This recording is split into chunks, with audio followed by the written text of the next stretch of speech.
And we have sound. Oh, There we go. Mic check. here we are. What? We can just jump right in because I can. I said what in the butt. I said what in the butt.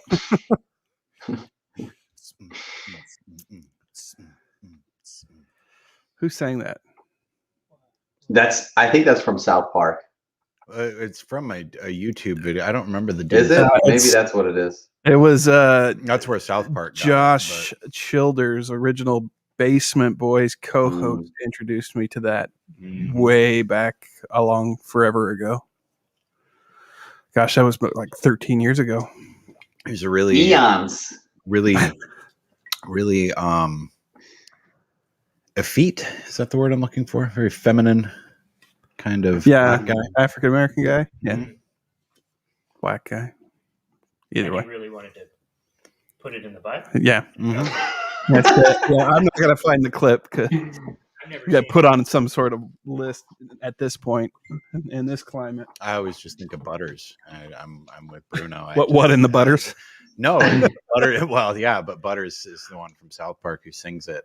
like that sing from Last Tango in Paris where he puts the butter in there. You want to do it in the butt? Okay. That's right. So anyway, welcome to the Time Spent Poorly show. I'm your host, Eduardo.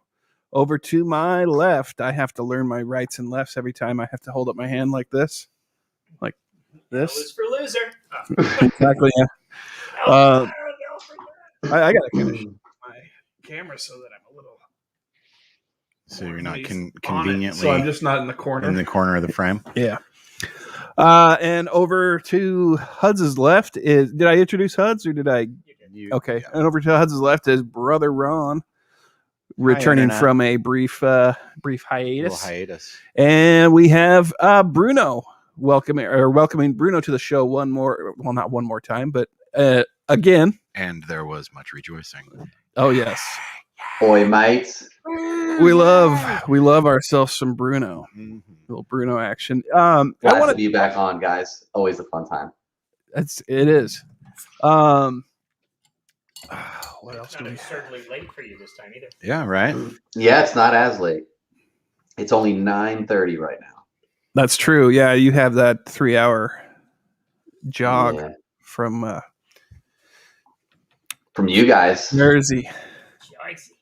Yeah, our sun's still out. We're Still daylight out there. that sun peeking Yeah, in man. behind Ron there. Yeah. Oh yeah, I see it. That's Sunset. Giving me that glorious, almost like Christ-like halo effect. Yeah. nice. Oh.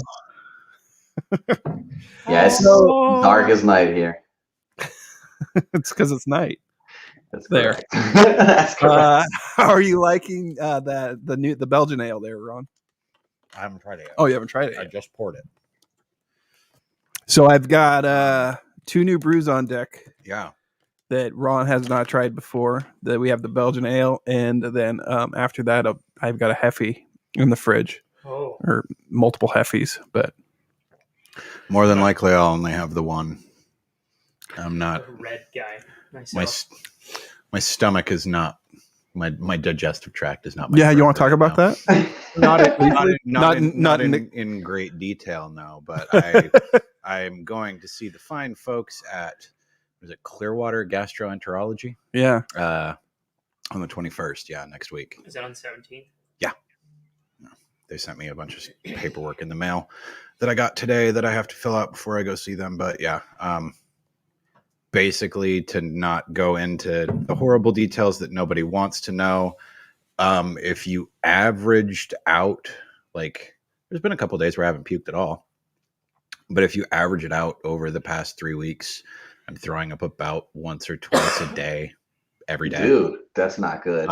Yeah, no, it's I've been to the doctor several times and they have a couple ideas of what it might be, but nobody's. Is it a 100% remedy sure. type thing? There's no concern of like cancer or anything like that. Not that anybody's said. No, I. Not that anybody's He's like, said. now No, I'm scared. now I'm freaked out. Thanks, Ward. Ass cancer sucks. That's good. You like it? Yeah. Ass cancer. bleeding. No, So I've heard.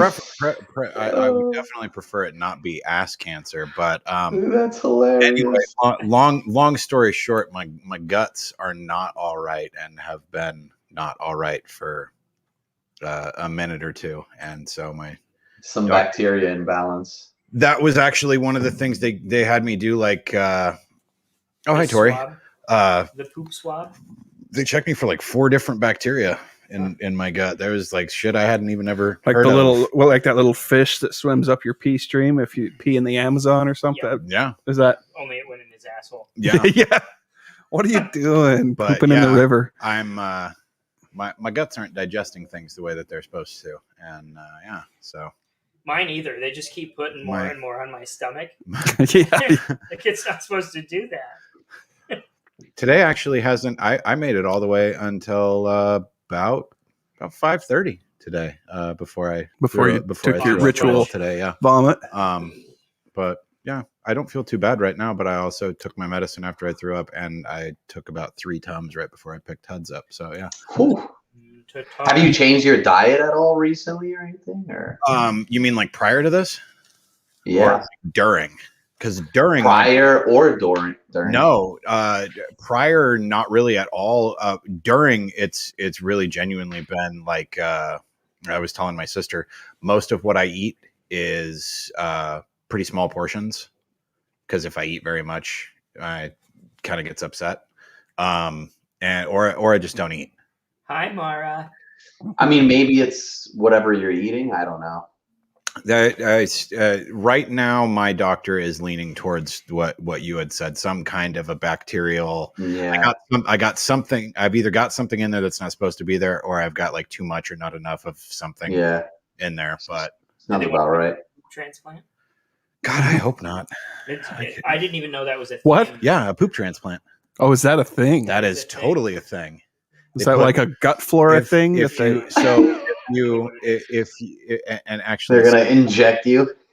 I do have Tori, and Tori will appreciate this because she was the one I was having the conversation with about it. But no, the poop transplant is a real thing. They take healthy, like bacteria, like healthy bacteria, gut flora.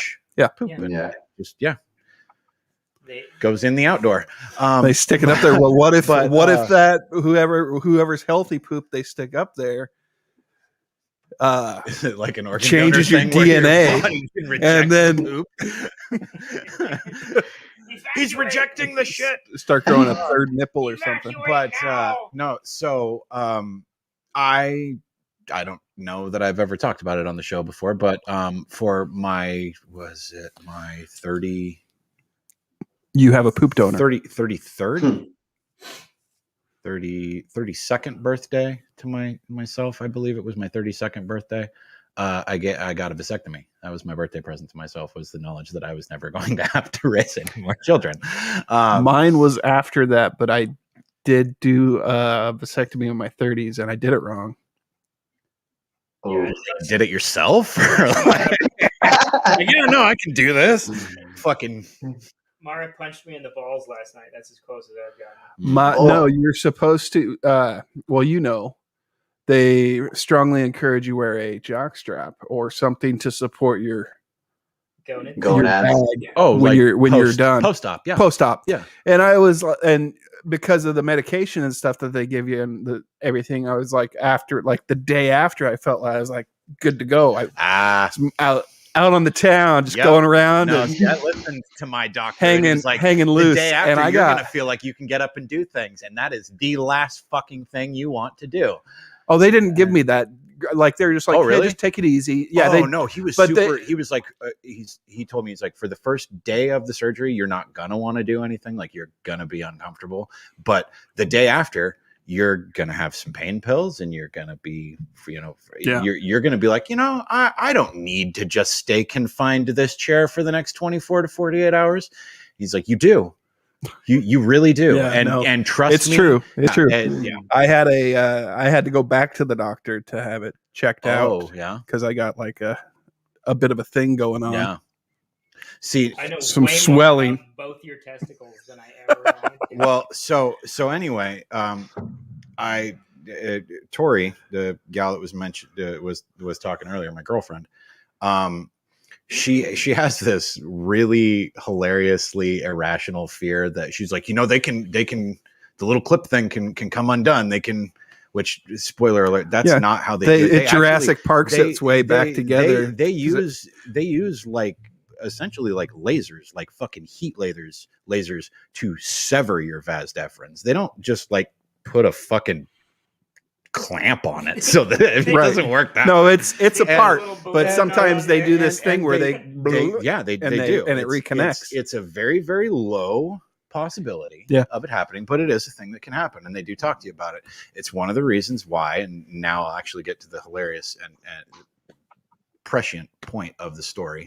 Now that we've all talked about my balls for 3 minutes, we talked about mine too. She kept telling me, she was like, you need to go in and see him and just have him make sure, it's been several years, have him make sure that your swimmers still don't swim, yada yada. And I'm like, no, trust me, like I'm not good at a lot of things in my life, but I am very, very good at getting ladies pregnant. Plus I'm having puke periods. And so I was like, if you were gonna get, like, if my swimmers were swimming, you'd already be knocked up. And I made the comment to her, and this was shit, I don't know, she could probably chime in. It's probably a month, maybe 2 months ago. We were having this conversation, and I told her very pointedly, I was like, you have no idea how awkward and strange it is to go into the doctor's office, even though it's normal for them because they deal with it every day. But you walk in with a little bag, and inside that little brown bag is a little plastic cup, and inside that little plastic cup. And as I was explaining to her, I was like, the reason that it is uncomfortable is it's not like a stool sample where it's like, oh, everybody poops, and you have to handle your poop and whatever. But it's like there's a sense of shame, right? Because you just got done using your hand. You hand the bag to the person on the other side of the counter, like, I made this. I worked for this not very long ago. Because I need to get it down here. I was told I had to hurry. So we're talking about this, and I'm like, I'm telling you, my swimmers don't swim, and I am not going to subject myself to another round of humiliation of having to hand some poor woman. They wanted a bag me of to my do ejaculate. it. They wanted me to do it twice. I did it twice. I did it once. I did it twice just to make sure. Yeah, I skipped the second one. I was like, and I trust you guys. So I was like, I shit you not, I said to her straight in the fucking face, not 2 weeks before I wound up having to provide a stool sample, a couple, I would happily shit and provide stool samples to doctors in the future if it meant that I never had to hand somebody a jizz ever again. And then here I was, like 3 weeks later. Because it's a big vas deferens. God damn it. I set my... So the real culprit of all of this was my hubris. And that's the reason why my stomach is all fucked up right now. Because I had to be, I don't want to hand people my jizz. You get some jizz, and you get some jizz, and everybody gets some jizz. It's really fun to go in there with like 3 bags and just walk up to all the people and be like, you want one too? Just to see what they do. This took a couple days, but see what they do. Some of it's shots. Right. Everybody. So Hudds, anything new with you? Yeah, what's new? I got punched in the nuts by a 2-year-old yesterday. Oh, did you? That was fun. Oh man, that's painful. Bruno, what about your testicles? Now we've talked. Yeah, I got a soccer ball to them about 2 weeks ago. That was pretty painful. Do you play soccer? I do. Or were you just like fucking around? No. Yeah, it's like a Sunday league, with a bunch of guys just pick up soccer. Yeah, no, that's cool. Yeah, exactly. I asked the Boys and Girls Club and just took one of the nets. I wasn't even playing. I was just standing in the bleachers and just it's fun. It's actually pretty cool. Just walking by kids playing and like big kids too, like high school age kids playing. And I was walking by the net, and it just came and like hit me right in the face. Ouch! And they're like, "Oh man, are you okay?" I'm like, "Wait, soccer ball?" Yeah. Yeah. When you're not prepared for it. No, I'm not. I might never. I was dazed. Yeah. Not as bad as a puck, though. No, I've taken a puck to the gut a couple times, and I'll bet that does not feel good. I took one to the side of my shin the other day. That sounds painful. So is that your left testicle? Yeah. He's pointing down at the end of his leg near his ankle. No, I took one to the side of my shin the other day, and right where there's no padding. There's no meat there. Yeah, and the boot wasn't there either. Straight bone. Yeah. And the guy was like, "Oh man, I thought I had he thought he was clear when he did it." Uh-huh. And then my big stupid leg put itself right in its course. I blame myself. I'm the idiot out there squirming around on the ice. Tori says I'm behind because it's buffering, but yes, vasectomies fail. Very, very, very infrequently. So finds a way. Yeah. Like Goldblum quote. Yeah. What's new with you, Bruno? Outside of getting assailed by soccer balls. Yeah. I mean, just life. Tomorrow's my last day on this production I've been on, that Disney Hulu show. Right. Yeah, so then I'm going to take about a week off, and then I may go on to Wu-Tang Season 2 or Season 3, whatever the latest season is. Nice. Yeah, what series or what channel is that on? It's also Disney Hulu, funny enough. Oh, really? Yeah. I believe. You know what? Now I'm not even sure. Let me. Yeah. Haircut you can have like they do at the park. I was watching a video the other day. Yeah. Really? There's like 3 authorized haircuts for Disney employees at the park. Oh, the employees. I'll be damned. No, they don't say anything like that. But yeah, it is. I just confirmed it's Disney Hulu as well. And that's shooting in Jersey, which is great for me. I don't have to cross the bridges and tunnels into New York. So how deep into Jersey are you? Are you like? I'm about a third of the way towards PA. So if you come out of the south part of Manhattan, which is the Holland Tunnel, I'm literally straight shot west of that, a third of the way into Jersey. So it's like 20 minutes? Not bad. Oh, that's not bad at all. I mean, no traffic. Right. Well, yeah. Some days it's 15. Exactly. And it's weird because I've started noticing traffic is starting to get back to what it was. Yeah. Pre-pandy. Yeah. Pre-pandy levels. It's been surprising to me how much I've seen that kind of shift just in the last week or two. Yeah. And yet I saw a thing on the news last night that they were running. I wasn't listening because it was muted. It was in the restaurant. I was just going, but the ticker along the bottom of it flashes up. And the first thing that flashes up says, over 50% of the adult population in the United States has now been vaccinated. And I was up there for a second. And then that went down. And then the next one came up and it said, several counties in the state of Washington have moved back to phase 2 because there's been a 10% spike in COVID cases. That's like, I don't know how we're having spikes when over 50% of the country is vaccinated. I'm not possible? sure it's this. I don't think it's 50. I think we're at like 30. Maybe, you know what it was? I think 20 or 30 have the double vax and 50 only have the one shot so far. I think that's what it is. I mean, New York City was mobbed on Saturday. I was filming on Saturday, Upper West Side, and there were a lot of people out. I was pretty surprised. That's good. Yeah, things are returning. Things are returning back to normal. Yeah. The rest of us can go back to normal. Yep. There was a Wall Street Journal article today about the Johnson & Johnson vaccine is causing massive blood clotting. I heard about that. I heard about that. Okay, so I was going to mention it to you. Yeah. I was like, don't fucking get the Johnson & Johnson. If you're going to get it, don't get that one. Well, and that was the one I was looking at initially because I was like, one and done. One shot, one kill. Yeah. But no, because it was a bad joke. I'm sorry. No, it's fine. It's all good. Yeah, it'll get me good. No, I put myself on a list. All right, I did the registration for the vaccine the other day because I've been getting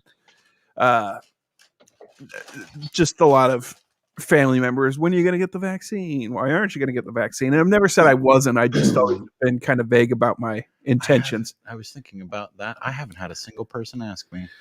Well, you probably. I don't hang around with a lot of cowards, though. But I don't hang around with a lot of people in general. But No, it's like I saw my grandma and stuff, and yeah. it's fewer people. It's more me in my own head about it. Yeah.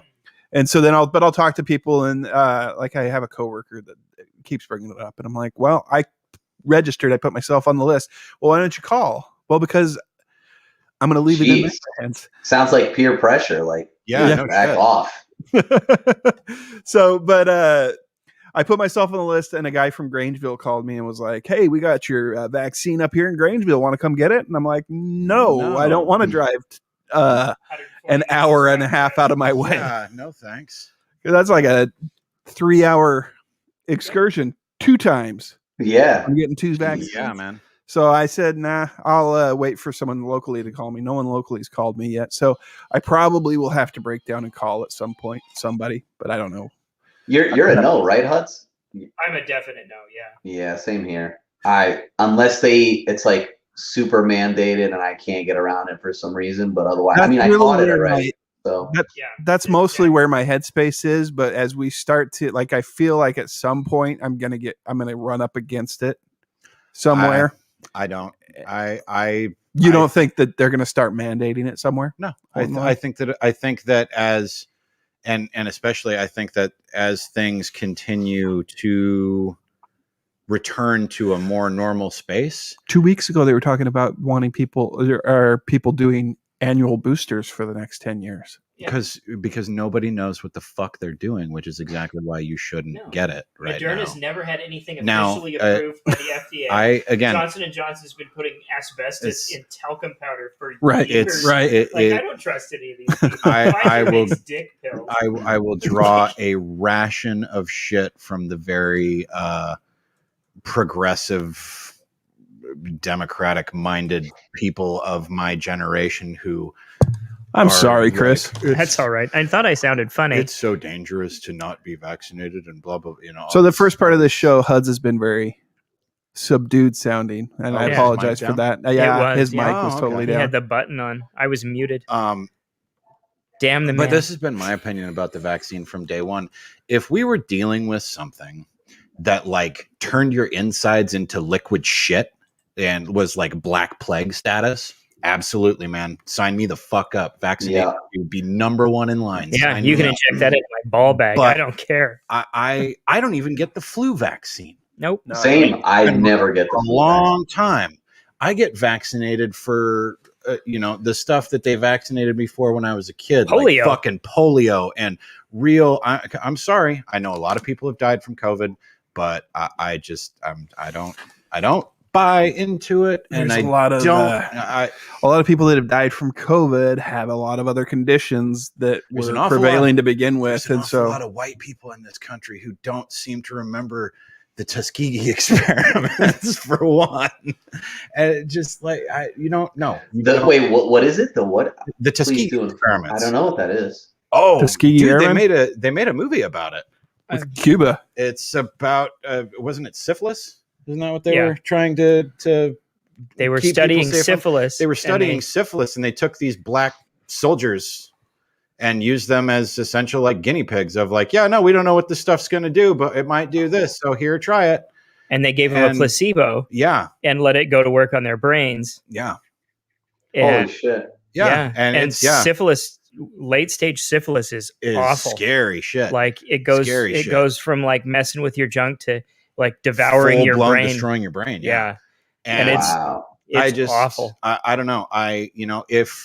If 5 years from now the vaccine is as regular of a thing as you see the flu vaccine being and stuff, maybe I'll reevaluate my opinion on it a little bit. But as it stands right now, unless somebody puts a gun to my head and tells me I have to get it, I'm not. I'm good. I'm good. I already had COVID last year. And same here. The other thing is, I'm pretty sure I had it already. I'm good. Yeah, next week is a year since I had it. I have felt Laura and I had brown shit coming out of our face for a couple of days. With my tummy stuff that's going on the last several weeks. I have felt substantially worse on a daily basis than I ever felt when I had COVID. Yeah. So I 99.7% survival rate. I don't know. And I'm sorry for that 0.3% that didn't make it, that got it. Nobody wants their grandma or their kid or their brother to be part of that small percentage. But this whole thing has been absurd. Like, you can't shut down everybody because of a few sick people. Like, if you're at risk, what did I say? Susceptible, symptomatic, or scared, then stay home and let everybody else get on with their life. Why does, if the people are afraid to go to the store because of contacting other humans, you don't close the fucking store. Yeah, just tell those people not to go to the store. There's curbside pickup. You can have your sister go to the store for you. Because when it was in my house and we were quarantined, quote unquote, and couldn't go anywhere, that's what we did. Hey, call my sister up. Hey, when you're out and about, next time that you go to the grocery store, will you grab this, this, and this for us, and then just drop it off on your way because we can't go to the grocery store. It's not, and it was only for 10, 14 days or whatever, but it's not like the whole fucking world came crashing down and we had no idea what to do or how to live. Or it felt that way though for a little bit. It did. Yeah. And at first I almost bought into it. I was like, this could be a big thing. This could be a problem. And it didn't end up being a problem for real. Like they were given nursing homes that had deaths like $36,500 for every person who died. So of course they're going to say everybody died of COVID. And then, right. And then did you see that thing about Ireland? Some study group called up a bunch of places and said, if you're found misreporting COVID deaths, because it is a big money thing, you can be prosecuted. And so they reevaluated, and it went from like 900 deaths down to like 46. Oh, wow. Weird how the numbers change when people think they might actually be in trouble for fucking lying. I don't doubt that one bit. I don't know. There were less than 3,000 cases of the flu last year. COVID stopped the flu, dude. Weird. I have, as I was alluding to them earlier, these very young they all have so many similarities. They're all pro Bernie Sanders. They're all super duper Democratic. I don't know. They all have these really, really big commonalities between them. And I was looking at an interaction between two of them on Facebook the other day, and one of them had the fucking gall to be like, yeah, man, I'm probably going to wear a mask everywhere that I go now. I never got sick at all last year. No shit, you didn't get sick. You know how hard it is to get sick if you don't leave your fucking house and never interact with a human being whatsoever? Yeah, I didn't either. Have you heard of the fucking boy that lived in a bubble? Yeah, you know why he didn't get sick? Because he was in a goddamn bubble. Yeah, and think of what these people are going to be like when they do start going out and they do start getting sick because they haven't been sharing germs for a year. Yeah. See, that's what I'm mainly worried about. It's like, you have these the gel, the sanitizing gel everywhere, and people are just like 5 to 10 times a day just wiping their hands with, and it's like you're like, that's not good to use it so much because you're also killing the good germs that are on That's your what I was going to say, right? To go back to the poop transplant. There is good germs. There are. And then the other thing is like your body's not building any kind of immunity because you're running around like sanitizing everything nonstop constantly. I rarely use the sanitizing disinfectant gel. Rarely use it. Plus, it dries my hands out really bad, and I hate it. Yeah, no, I'm really the same way. I use it when I come in from peeing, but that's only out of courtesy of you guys. When I was at the jail, was the only time I ever put sanitizer on my hands on a regular basis because you come in contact with some nasty shit. I would imagine the jail was just nasty place. Like then I would totally understand it. But if you, I don't know. Yeah, like if I'm about to eat something or whatever, sure, Yeah, but if there's not a hand washing station available, then 100%, exactly. When I was still working at the pot shop, and all of this was first going on, and everybody was reacting to it in their own special way because nobody knew what the fuck to do. We had the guy that runs the place is a big germaphobe anyway, so that didn't really help. But like super big germaphobe, but he had a fucking whoever was the floor lead, like whoever was the shift supervisor at the time or whatever, had a little. I mean, we all had to wear lanyards because you have to have your badge and your picture and all that shit. But whoever was the lead had a little timer thing that was attached to their thing that went off every like 10 or 15 minutes, and when that dinged, everybody working behind the counter had to sanitize their hands. Oh, you have any idea how fucking dry your hands get if you have to sanitize every 10 to 15 minutes? It's a fucking nightmare. Fucking nuts. No My thanks. knuckles were all splitting open and shit. It was insane. That's excessive. Yeah, and also dangerous, just like you were saying. It kills all kinds of things that you don't need dead.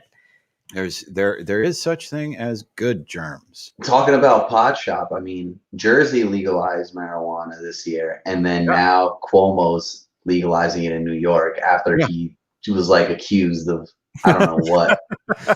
After he killed all those people, he's going on an apology tour. Yeah. Here, I'll legalize pot. Will you leave me alone now? Have some weed. Do some cocaine. Legalize cocaine. Let's do it.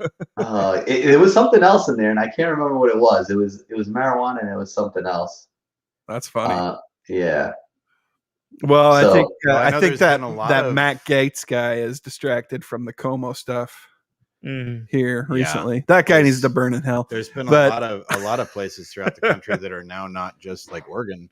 They're not just legalizing weed. They're taking it even further, and they're going with like hallucinogens like mushrooms and stuff like that. And it's what a wild time to be alive. When do you think Idaho will get there? It won't. It will be, if not the last state behind, I think it's North Dakota. It'll be like the second to last state. They have a thing on the ballot this year trying to make it so that they pass something so that people in the future can't try to make it legal. Wow. They have a bill that's up for voting this year that if they're able to get it passed, people won't be able to try and legislate. Who are these people that are so people who don't like money to doing? People who don't like money. They do like money because they keep getting paid from the timber industry. I guess it's different money. Specific that's fair. It's reason money. that Idaho is so against the legalization of marijuana. It's because the plant is entirely too useful. It grows faster. It makes better quality products than wood ever will. I mean, not like you can build houses with it, except that one girl, fucking like 17 years old, figured out how to make concrete out of it. So timber is like one of the biggest exports of Idaho? Yeah, it's a huge industry. Huge. I always thought it was the potatoes. That's down south. It's Idaho potatoes. Oh, so the southern part of Idaho. Up in the northern part around where we are, it's all timber. Like I grew up on Idaho potatoes. Yeah, they're hard to get here. They're really when we were touristing in New York, we ate at a place that was priding itself on its Idaho potatoes. Yeah, exactly. Like, I get to try one. Because we get are usually from Washington or even California. That's so weird. Colorado's a big potato producer. We don't get our own potatoes because we have to send our special potatoes off to you guys. Apparently, and Florida has a similar problem with oranges, I guess. Yeah. So that's so weird though, and it's kind of funny. Like one of my friends is Colombian, and Colombia grows a lot of coffee. Yeah. And he was saying like in Colombia, most of the coffee shit because all the good coffee gets exported. You get Folgers. Sold and shipped I thought you were going to talk about cocaine. He's from Colombia. He can't even get good cocaine. He's got to go to Florida to get the good stuff. And I think that's the one thing they do get good because it hasn't been cut up or anything. Straight from the north. Right. It's pure. Hasn't been stepped on 20 times. There's Jenny. Colombia also has a lot of coke. Well played, Jenny. Well played. I wouldn't make a joke about cocaine. Oh, that's funny. It's my favorite joke drug. That's funny. Because I could never afford it. So I know it's safe to joke about. No, Hudds can't afford coke, so he jokes about coke. Talking about psychedelics, though, there's a index fund or mutual fund maybe, but it's based out of Canada, and they're investing in companies who are using psychedelics to test out different medicinal purposes for psychedelics. Oh, like yeah. treating PTSD and I was going to say depression and stuff like that. Micro doses of right and stuff, and even some MDMA have been. There are studies, at least, that support the idea of it being not just good for you, like ridiculously good for you. Yeah. Yeah. And I wanted to invest in that mutual fund, but like it's based out of Canada, so right. So no dice. Yeah. Their whole population's on our border. They're waiting. Yeah, no. They're waiting to They're rush definitely waiting. I mean, one of the biggest marijuana grow farms is in Vancouver, if I'm not mistaken. Should be. Yeah. They get plenty of rain. I wouldn't be surprised. Yeah, at least if it's outdoor anyway. Yeah, as soon as anymore there's the science behind drugs now fucking blows my mind. It just like as soon as weed went from being something that like you knew a guy who grew it in his backyard, or you knew a guy who knew a guy that had, once it became something that like, no man, my grandma got her card and she can have 6 plants in her backyard. Like once it became that, and it just became this, well, like I said, now it's like fucking science. Like the show Breaking Bad didn't like yeah. reduce drug makers. It made them better. Yeah. Because they had to like, oh, I have something to strive for now. Oh, I got to hit Walter White status. And well, and like, here, let me clone these 2 plants. So many of these places, like there's an outfit that was one that we dealt with pretty exclusively that's based up outside of Spokane, and their whole thing, like they have fucking pages upon pages of literature about why the special mix of shit that they use in their soil is the reason why their weed is so good. And it is botany. It is literally no different than like perfect tomatoes. Yeah. Oh, I grow the fucking country's largest pumpkins, and it's no different than Idaho potatoes. Now it's just fucking an important weed. It's really crazy to me. Now, once Mara is old enough to be like out of the house, all shrooms at least once a month. At least. I miss shrooms more than anything. I haven't done them since before I was in the army, before I worked at the jail even. Like I was probably 20, 21 the last time I did mushrooms. And they're fantastic. They're the best thing in the whole world. As long as you do it right. You just gotta it's something you definitely gotta clear the schedule though. It's something you have to plan. You've got to have a foolproof plan in place. We chased a white rabbit down by the river. We had a shared hallucination. This guy and I. If you can have a babysitter, essentially, for all intents and purposes, it really is helpful. I was a great trip sitter too. After I couldn't do it anymore.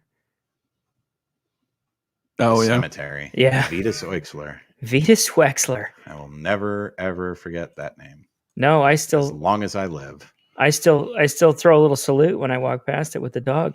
Vitas is right on the road. Right on the corner. Yeah. Literally right on the corner. What a name. We were walking through the cemetery. Bruno, you're not familiar with the story. We were walking through the cemetery. This was like 20 years ago? Not quite, but close. No, I was 20. So 20 years ago. I wasn't even old enough to legally drink at the time. I don't think. No. You'd have been 17? No, I was way closer to graduation. Were you? Yeah. Was it a year? Yeah. After? But anyway, Chris and I, we were walking through the cemetery nearby, and what did we agree that we couldn't leave the cemetery until we found a name with a V and an X in it? Yeah, and we did. We fucking found one. Vitas Wexler. Oexler. Like that sounds like a fucking made up name. Like Vitas, dude was probably a vampire. Did you guys get wait? Spell the name again. Vitus is the first name. Wow. Oexler was the last name. Yeah, he died in like 1918 or something. And his gravestone is literally right on the fucking corner. Like it could not. It was weird. I don't know. I sent you that picture of the cock headstone. Yeah. Oh, That yeah. looked like a big That was shaft. alarmingly phallic. Like, Yeah, that was over in Hamilton. I was over.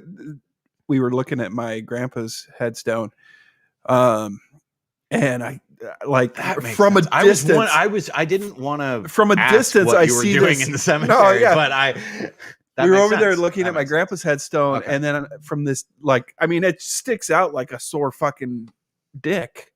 Sticks out like a giant dick. Sticks out like a giant dick shooting out of the ground in a cemetery of headstones. But I'm like, holy shit, that looks like a dick. And so I had to go get closer to it to get a picture of it, which I'm sure the family appreciates. Yeah. You guys ever think of what you want to happen to you after you die? I want to either be shot into the sun or fed to wild animals. Okay. I'm just standard cremation, and I don't care. I might try to make my kids do something expensive with me, or have them press me into a record and lay down some audio they haven't heard before of me that I've like expressly said you can't listen to this until it's pressed into me, and then you play me on a record. Like that might be fun to do. That sounds kind of interesting. Bullshit. What's that? That sounds kind of interesting. I'd like to think that we'll all live long enough that hologram technology will be advanced enough by the time that we die that for a very, very comfortable fee, we'll just be able to be digitally immortalized. There'll just be a me dancing forever. Yeah. Like Kennedy's Eternal Flame, but it's like my eternal boogie. I'd be all my about kids will be in their 50s and irritated and having where's the fucking button to turn dad off? He won't shut the fuck up. You know? You just recorded a whole bunch of like quotes. Yeah. Bullshit ones. Just doing a full Carlin routine. No, like reading off an itinerary of life lessons. A grocery list some days. Never spit into the wind. Never tug on Superman's cape. The bigger the cushion, the better the pushing. A penny saved is a penny earned. And just like more benign than that. Just almost to the that'd have him. They'd be like, where's the fucking button to shut Never dad up? pet a burning dog. Yeah. No, but because you can do Never almost barter anything with a Chinese man with ashes now, right? Mm-hmm. Sure. You can make a diamond out of yourself. Oh yeah. There's a couple of things that you like. So you might as well make yourself like part of the processor that supports you living as AI in the afterlife. Yeah. See, my son wants to make it so everybody can transfer their themselves into a computer or a robot or something. Like he wants to do that. That's download your mind. Yeah. The replicas. If that's not an option, my dad then I don't want any of my remains to remain. Don't do it. I want to be digested by a shark or something. Just toss me in the ocean. I feel like less and less people want traditional burials. Oh, I think it's no. I just think of my really body in a hole. It's getting more and more rotting. Yeah, slowly because I've had like if they've had a viewing, they've shot me up full of all sorts of like full of goo. It's preservatives. Not really me anymore. Yeah. And I'm just puffy. And this is just meat, man. Yeah. I didn't really give. I'm just a sausage shit. tube. I didn't really give a shit until I had kids, and then after I had kids, I reevaluated it to the point where like I give enough of a shit that I want them to do what will make them. No, fuck my kids. I don't forget I'll those two. I'll be dead. I will literally be physically incapable of caring. So make them do what you want. That's your last. That's your last. Your last dying wish. I'm going to use. I'll haunt them if they don't feed me the sharks. I'm going to use their time while I'm alive to impose my unrelenting will. You just like make me chum. Seriously, take the wood chipper out on the boat. Chum me, and throw me into it. Give me the feed me to a shark, then catch the shark, Steve have Buscemi. it stuffed and mounted on your wall. Go fishing with me. Dad's in there. See the shark we have mounted above the fireplace? Yeah, Dad. I caught that with my dad. I caught that with my That's Oh, it. That's it. I can sell great. that to my kid. That was great. Well played. I caught that with my dad. What do you There's a mean? little bit of him in there. Yeah. His leg mostly, I think. I used the rest of him as chum, and then threw that leg on the hook. No, I do whatever, Matthew, Annabelle, knock yourselves out. Do what makes you feel happier and more fulfilled. Because I will be genuinely incapable of caring. So what if they just like throw you in the middle of a field and just go to town on you like they did in the movie The Office to that printer? Just like beating you with a bat. I'd be all right with that. Daddy Pinata.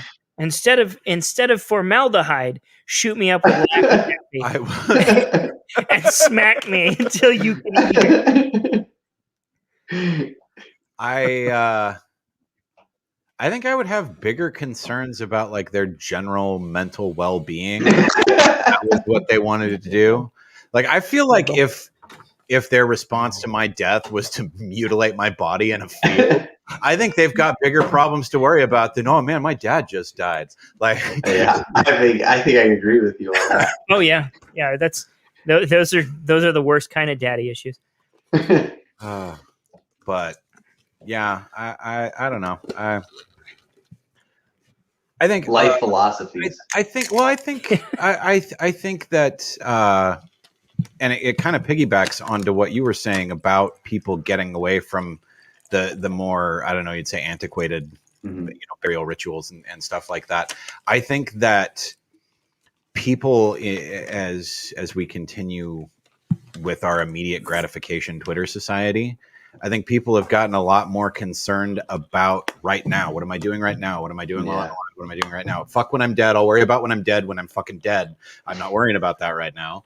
I think that's not going away. That's only becoming more prevalent because the entire world is being catered towards helping people be that way. Right. Yeah. Well, there's this whole idea of like consuming the earth with headstone. Like how many graveyard? Like they've undone graveyards because they needed the space. Of town. Right. No, the one nice thing about but you don't want to like Normal Hill Cemetery is that there's those giant trees in there. Yeah, and like you can't find those everywhere because people get them in their yard and then they're like, oh, the roots are fucking up the sidewalk and I have to fix it. Oh, my foundation. Yeah, fuck you. That tree's older than you could ever be. So leave it alone.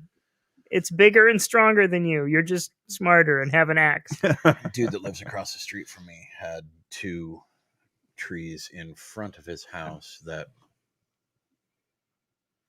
probably a good 20, maybe 30 feet taller than his house. And then another one in the backyard that was taller than them. Mm-hmm. All healthy. All fine. All dead. All dead. Cut them all down this last year. You would have thought that he came over to the house and like spit in Mom's face.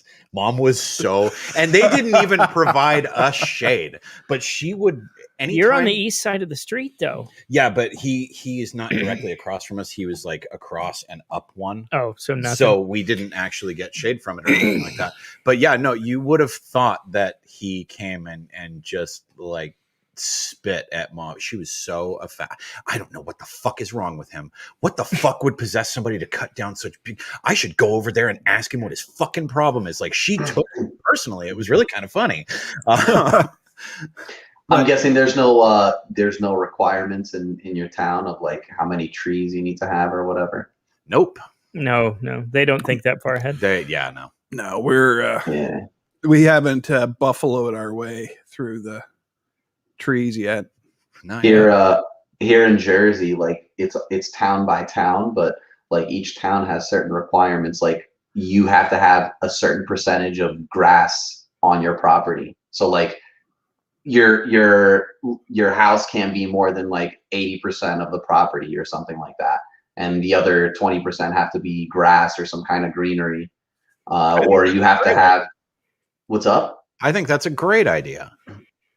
It's very town by town. So like obviously in the more urban areas, city like areas, you don't have any of that, Yeah. But the more rural and But you're the garden less state. popular. They Yeah. Everywhere should be garden. We actually, we do have a lot of greenery around here. Jersey's a weird state, man. Jersey's a weird state. There you go. Hobbit holes. You can have grass above your house. Yeah.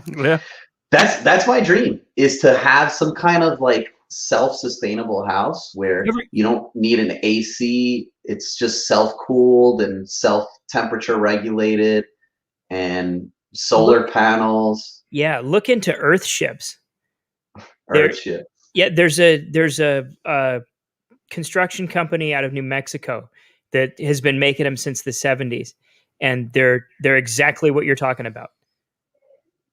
Interesting. They build them out of like recycled shipping containers or some shit. No, they bury them in the ground and then. Well, part of it is that, but they fill old tires with packed earth. Oh shit! And it stays a constant temperature. And they have indoor. Well, they have like a greenhouse. That rubber's section. Not going to break down for centuries, right? Yeah, eons. And so if it's steel belted radials, right? So I mean, why not? That's a perfect way to reuse and recycle. There's tons of shit that we have created over the past century that cannot be broken down. I really hope in a realistic way that tiny house fad would be like the pivot into more of that kind of thing. It'd be like, oh well, tiny homes became cool, so now we're going to see more. It wouldn't be because it was just a trend. People aren't. It's a trend, and it was misappropriated. And people aren't doing it anymore. Yeah, I would put. Wait, you guys think tiny homes isn't blowing up? I thought it was. I didn't think it was slowing down. I don't think it's slowing down either. I thought it was. No, lots of people. Oh, really? Keep it up, and then they can't afford. They still have TV shows, but they're making neighborhoods out of those things. But the thing with those tiny homes is the shows you watch have these people putting in budgets of like real like full homes. Yeah. And it's like, holy shit! My husband's a YouTuber. I'm going to spend $150,000 making this tiny house when I get like a normal size house. The thing is, like, you have to have special equipment and newer technology, and that costs money. So you end up paying the same as you would for a regular house, depending where your house is. If you're on the coasts, you're probably saving money. Yeah, building a tiny house. Well, and if you have a normal size lot and you put a tiny house on it, you've got all that space. You can have a little Zen garden in the back. It's a great Airbnb also. You see a lot of people over in this part of the country do those like pole barns and shit, but then they do like a loft within them, and then they can kind of skirt a house. A combination shop house. But they can get away from like paying as high property taxes because they don't treat it as a house, but it's got like there was a dude essentially a loft apartment with plumbing and everything. Pretty smart. There was a dude that lived down the street from the place that I grew up that he restored old cars, and that was what he lived in. Something very not dissimilar to. If this was like 5 feet taller, this would be perfect for like putting a loft in. The entire ground floor was essentially a fucking mechanic shop. Yeah. And then you took stairs that were over on the side of the building. That's awesome. The upstairs loft area, and there was bathroom, kitchen, all the. What are property taxes like your guys' ways? On average, in my house, it's about $3,000. We get a homeowner's exemption, but it's around $3,000 a year. Oh, that sounds kind of high, no? Yeah. Is yours more on the high end around there? Or no, that's Idaho's got high property tax as is. Even for that lot that we own that has nothing, like it's an undeveloped lot. I pay like we pay like $1,200 a year. In property tax just to have an undeveloped lot. Yeah, and wow, that's higher than I expected. I'm a disabled veteran, so I don't pay any property taxes. It's awesome. Nice. Yeah. You could also label your house as a place of worship and not pay any property taxes. There's a That's dozen true. ways you can get around it. Like once your house is paid off, there's a process you can go through and say this is not a product anymore. It's not real estate. It's just mine, and I'm not going to pay you for something that I already own. And there's a system you can go through, and it works everywhere. Really? Yeah, but you can't. It can't be in the process of being purchased. Which, if you have a loan on it, then it's in the process of being purchased. Has to be paid out. So you have to work. So your way loan through has to be paid off. Yeah. Yeah. In the Nyack area of New York State, so it's like the area just above New Jersey. Mhm. There's a big Jewish community over there, and a lot of them have their houses labeled as places of worship, so none of them pay property taxes, which is fucking outrageous. And it's crazy because like on their Sabbath, right, they go to temple and they can't touch any technology. So they have to have a police officer come to the temple to disable the alarm for them. So they're not paying taxes, but using public service. Right, public service. Wow. I don't want to pay for your roads. I just want to drive on them. Yeah. It's like it's like companies that are incorporated in the Caymans. My mom had she was a manager for a mill, and one of the employees that worked there was a Jehovah's Witness, and so they don't celebrate like anything, birthdays, holidays. They don't celebrate anything. But he was right there, front and center, to pick up his free turkey from the mill for Thanksgiving. Oh yeah. Huh. I'll take the free turkey. That's just food. Wow. Interesting. That's interesting to me. Yeah. No, because they're still fucking human. And they're hungry. But they're still eat a human. fucking turkey like too. They can. I don't celebrate my birthday, but I mean, if you felt like buying me something for you want to get stuff on the day I fell out of a vagina, then hook me up. Wow. God damn, people suck. Greedy fucking cocks. Going back to property taxes, though, I mean, over here in Jersey, they're outrageous. They're in the teens, sometimes as high as 20, 30,000. Yeah, Yikes. over there, most of those states over there, it's just absurd. Yeah, like I don't know. There's a lot over here, this side of the Rockies, that's just. I know a house. I know a house about 1 or 2 towns over from me, and the house, I believe, pays close to 60,000 in property taxes. So essentially, this guy buys a brand new Porsche every year. Yeah. Whoa. Yeah. Shit, man. That's and what is the New Jersey government doing for its citizens when it's taking that much money from them? That's what I would love to know. I would love to know this. Love to know. It's like, you go to these other states that, have property taxes that are 1/3 or less than what we pay. And they have the same amenities we do. Yeah. So what's the difference? Where's that extra money going? Now that they've decriminalized weed there too, they're going to see a massive influx of tax dollars coming in that way too. Especially from surrounding states. Any neighboring states that haven't legalized it, people are going to drive into Jersey for it. Oh, yeah, dude! People be coming in from NYC all the time. We're a border town. Living where we live, where there's literally just a river separating Washington and Idaho. Yeah, working at the pot shop.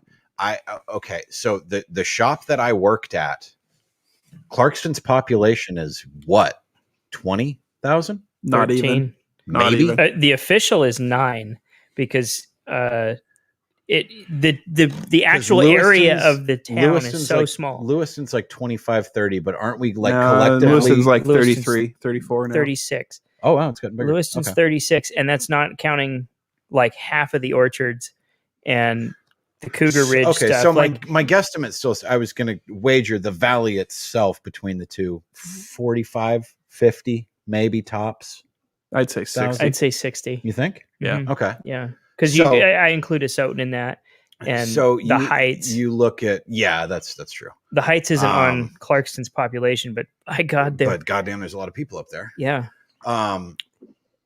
Still wealthy too, right? Just because we live literally on the border of Idaho, I shit you not. I had customers who would come in once a week on either Saturday or Sunday. They'd make their weekend trip up from literally like 2.5 to 3 hours away so that they could buy their weed from us because we were the nearest legal weed dealer, because they lived in I believe it. in the heart of Idaho.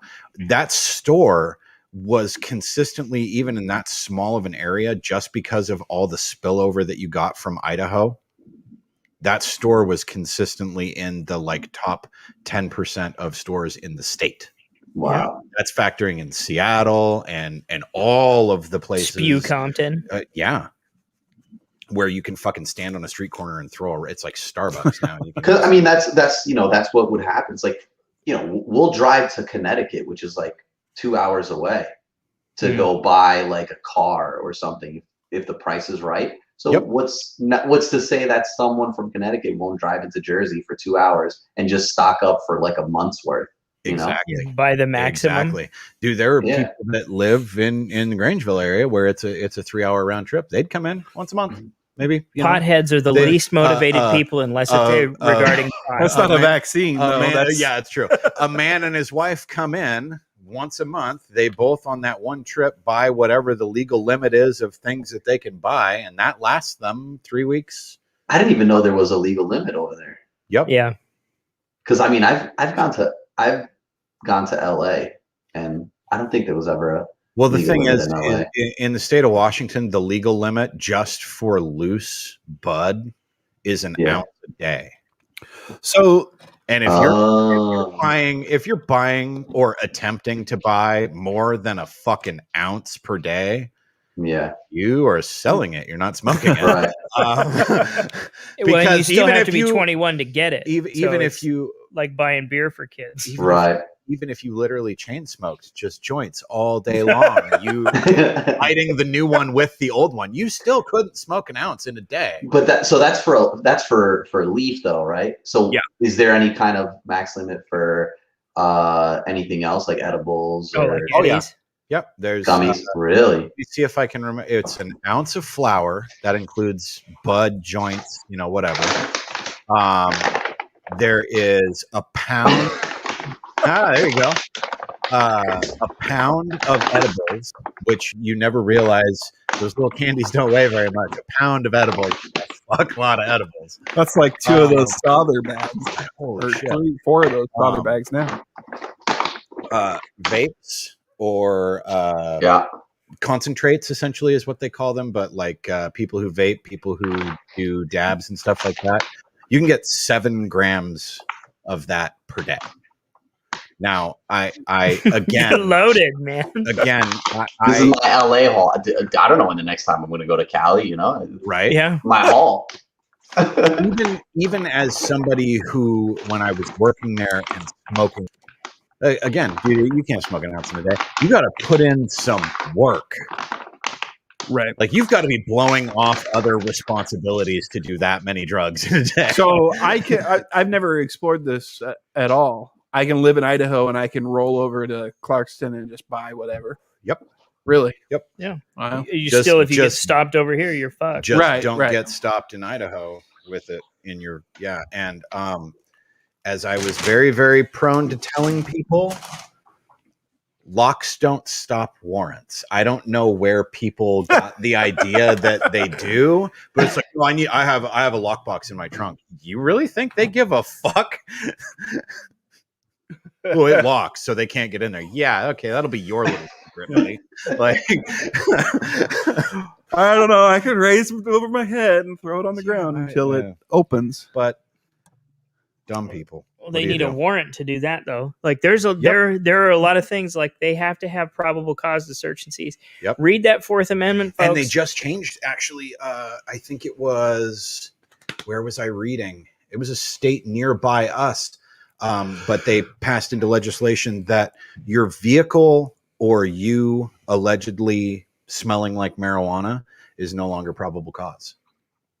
Because what? That's weird.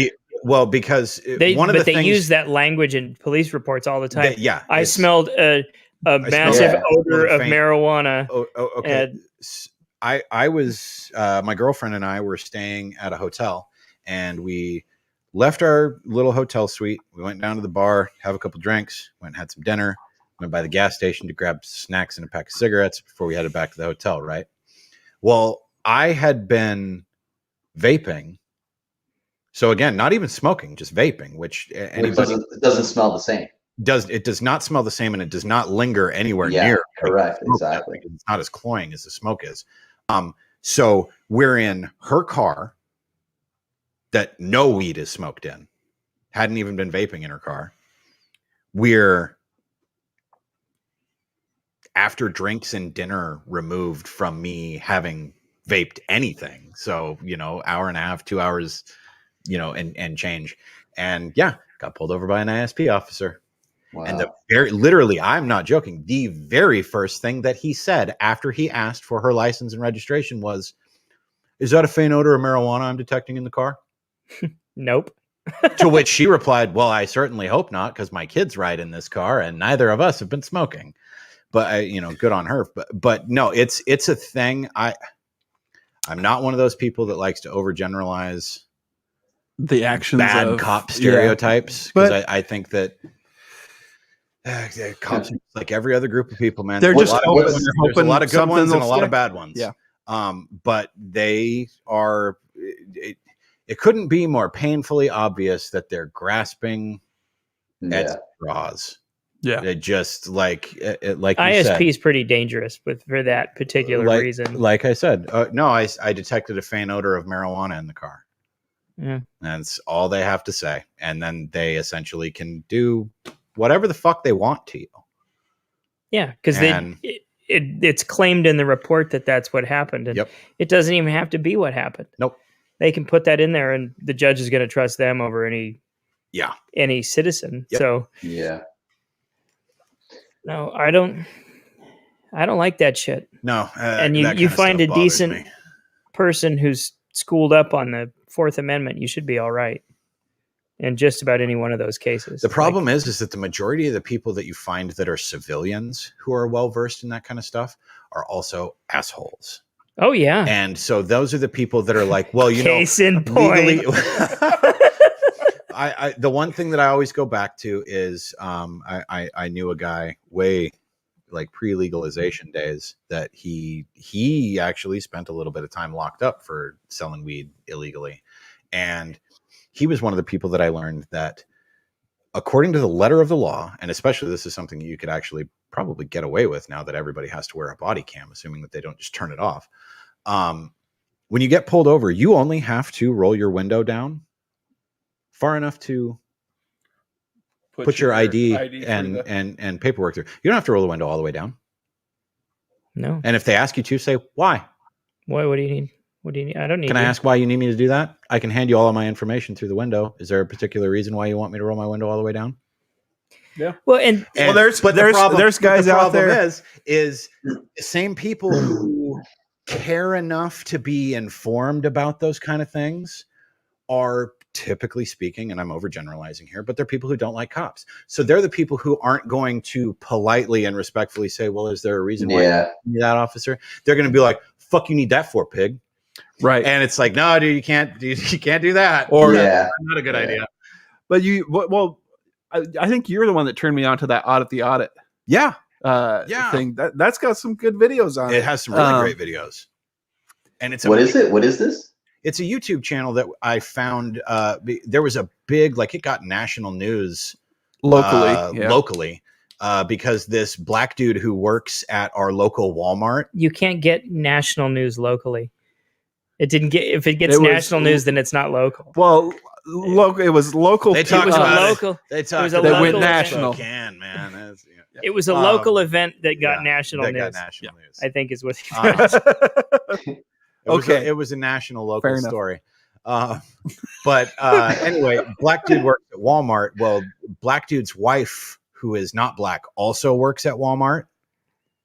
And they drove separate vehicles to work. Well, he went out to her car to get something for her from her car. And this uppity ass white bitch whose son is a police officer in Clarkston. She was a bailiff here in town. Decided he was up to no good. Decided just by seeing him walk up to a car, open it, grab a couple things out of it, and then close the door and walk off. She decided that he was stealing from them or from the vehicle and called the police. And they sent the worst, wrong fucking deputy. The worst officer came. Oh, I think I heard about that. But anyway, we talked about it on the show once. This YouTube channel is called Audit the Audit, and they basically they go through police investigation audits that have already been done and basically rate how well they think that they did during. And this local story of ours that was something that they covered, and that's how I wound up finding the YouTube channel. And there's a whole shitload of other interesting videos on the guy's YouTube channel. But it's man, I don't like interesting. Lumps bad cops all together, because I think any group of people, there's a lot of good ones and a lot of bad ones. The bad ones just get the news because. No, I play with a couple you don't see ISP guys down at hockey every week, and they're the cops who stop and nice play guys. basketball with kids while they're on their way home from school. That doesn't make the news because nobody gives a fuck about. That's what it is, and the news that needs to dramatize so that they sell. Yeah, those cops are never the ones that end up getting shot, though. Like as much as I feel every time, I don't see Derek Chauvin stopping to play basketball with some kids. No. Every time I see an officer get killed, I think, was he a good one though? Like I hate to be like, oh well, he was probably a shitbag, but he was probably a shitbag. He was probably doing something to that person. Yeah, and there's a reason that people get targeted. Yep. And I know you're not supposed to victim blame because it's always the offender's fault in every situation. But some dudes just make themselves targets. Well, it's like you can't just treat people like shit with impunity forever before somebody's going to stand up to you.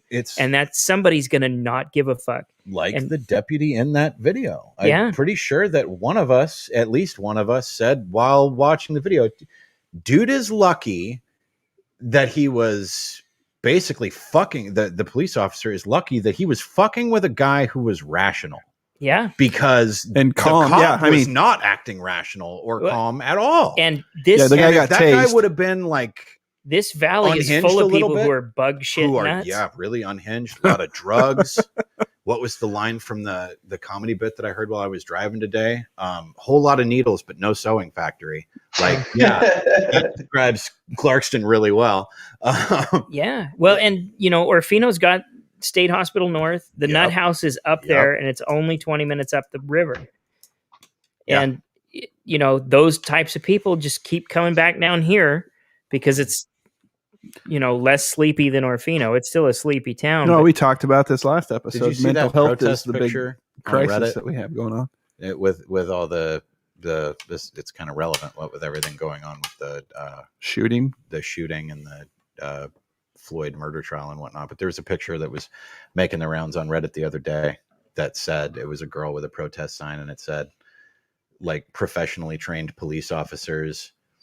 I just saw that today. Did you see that? I can't remember it word for word, but it was basically like professionally trained police officers are allowed to freak out, but completely untrained civilians are supposed to be calm and rational while they have a gun in their face. Yeah. Right. And it's like, what? Yeah, actually, that's kind of the way that the system is set up right now. Yeah. And because I've had a cop point a gun at me once. Wow. That was enough. And that was a genuine, I was in high school. Did you pee your pants? No, but there is no bigger pit in the fucking center of your chest because everybody's been pulled over by the cops. And as soon as the situation gets weird, when it's not just a routine, I have adrenaline shit every time I get pulled over, though. Normally I'm good. Not because I'm worried that, not so much now, but when I was like 19, 20, 21, if I get pulled over, a lot of fucking like anxious anxiety, stuff going on and shaky. I can understand that. But my stepbrother and he had a red 1966 Chevy truck, and it did not have a tailgate. It was super lowered, really fucking nice, like old classic style truck, right? There was a guy that went to high school with me who had a 1965, same color, same. These trucks were basically identical, except my brother's didn't have a tailgate and this dude's did. Well, this dude was a drug addict who paid for his fancy classic car by whatever. Drug addict dude fucking was wanted by the police for breaking into somebody's house, beating the shit out of them, and stealing their guns. So Ryan and I are driving through Asain on our way up to the beach when we get lit up, driving through Asain because his truck matched the description of the vehicle and the crime. And we pull over and I'm like, what the when you're not doing anything wrong and you're like, what the fuck are they pulling me over for? Like I wasn't speeding. And they don't do anything. They don't get out of the car. You just very loudly hear the loudspeaker voice say, place your hands and arms outside the window and turn the vehicle off. Oh, you got felony stopped. And you immediately are like, well, they don't ask you to do that. And so Ryan turns the truck off and I've got my hands out the passenger side window and he's got his out the driver's side window. And they're like, very slowly open the vehicle door and get out with your hands on top of your head. Did you have to open the vehicle door from the outside? Or yeah, from the outside, you open up the door and then you get out and you stand there looking at them like so you have to have some dexterity and ability to do something like that. Well, within reason, not really. It's not that complicated. You just reach out the window. No, I want to make it hard though.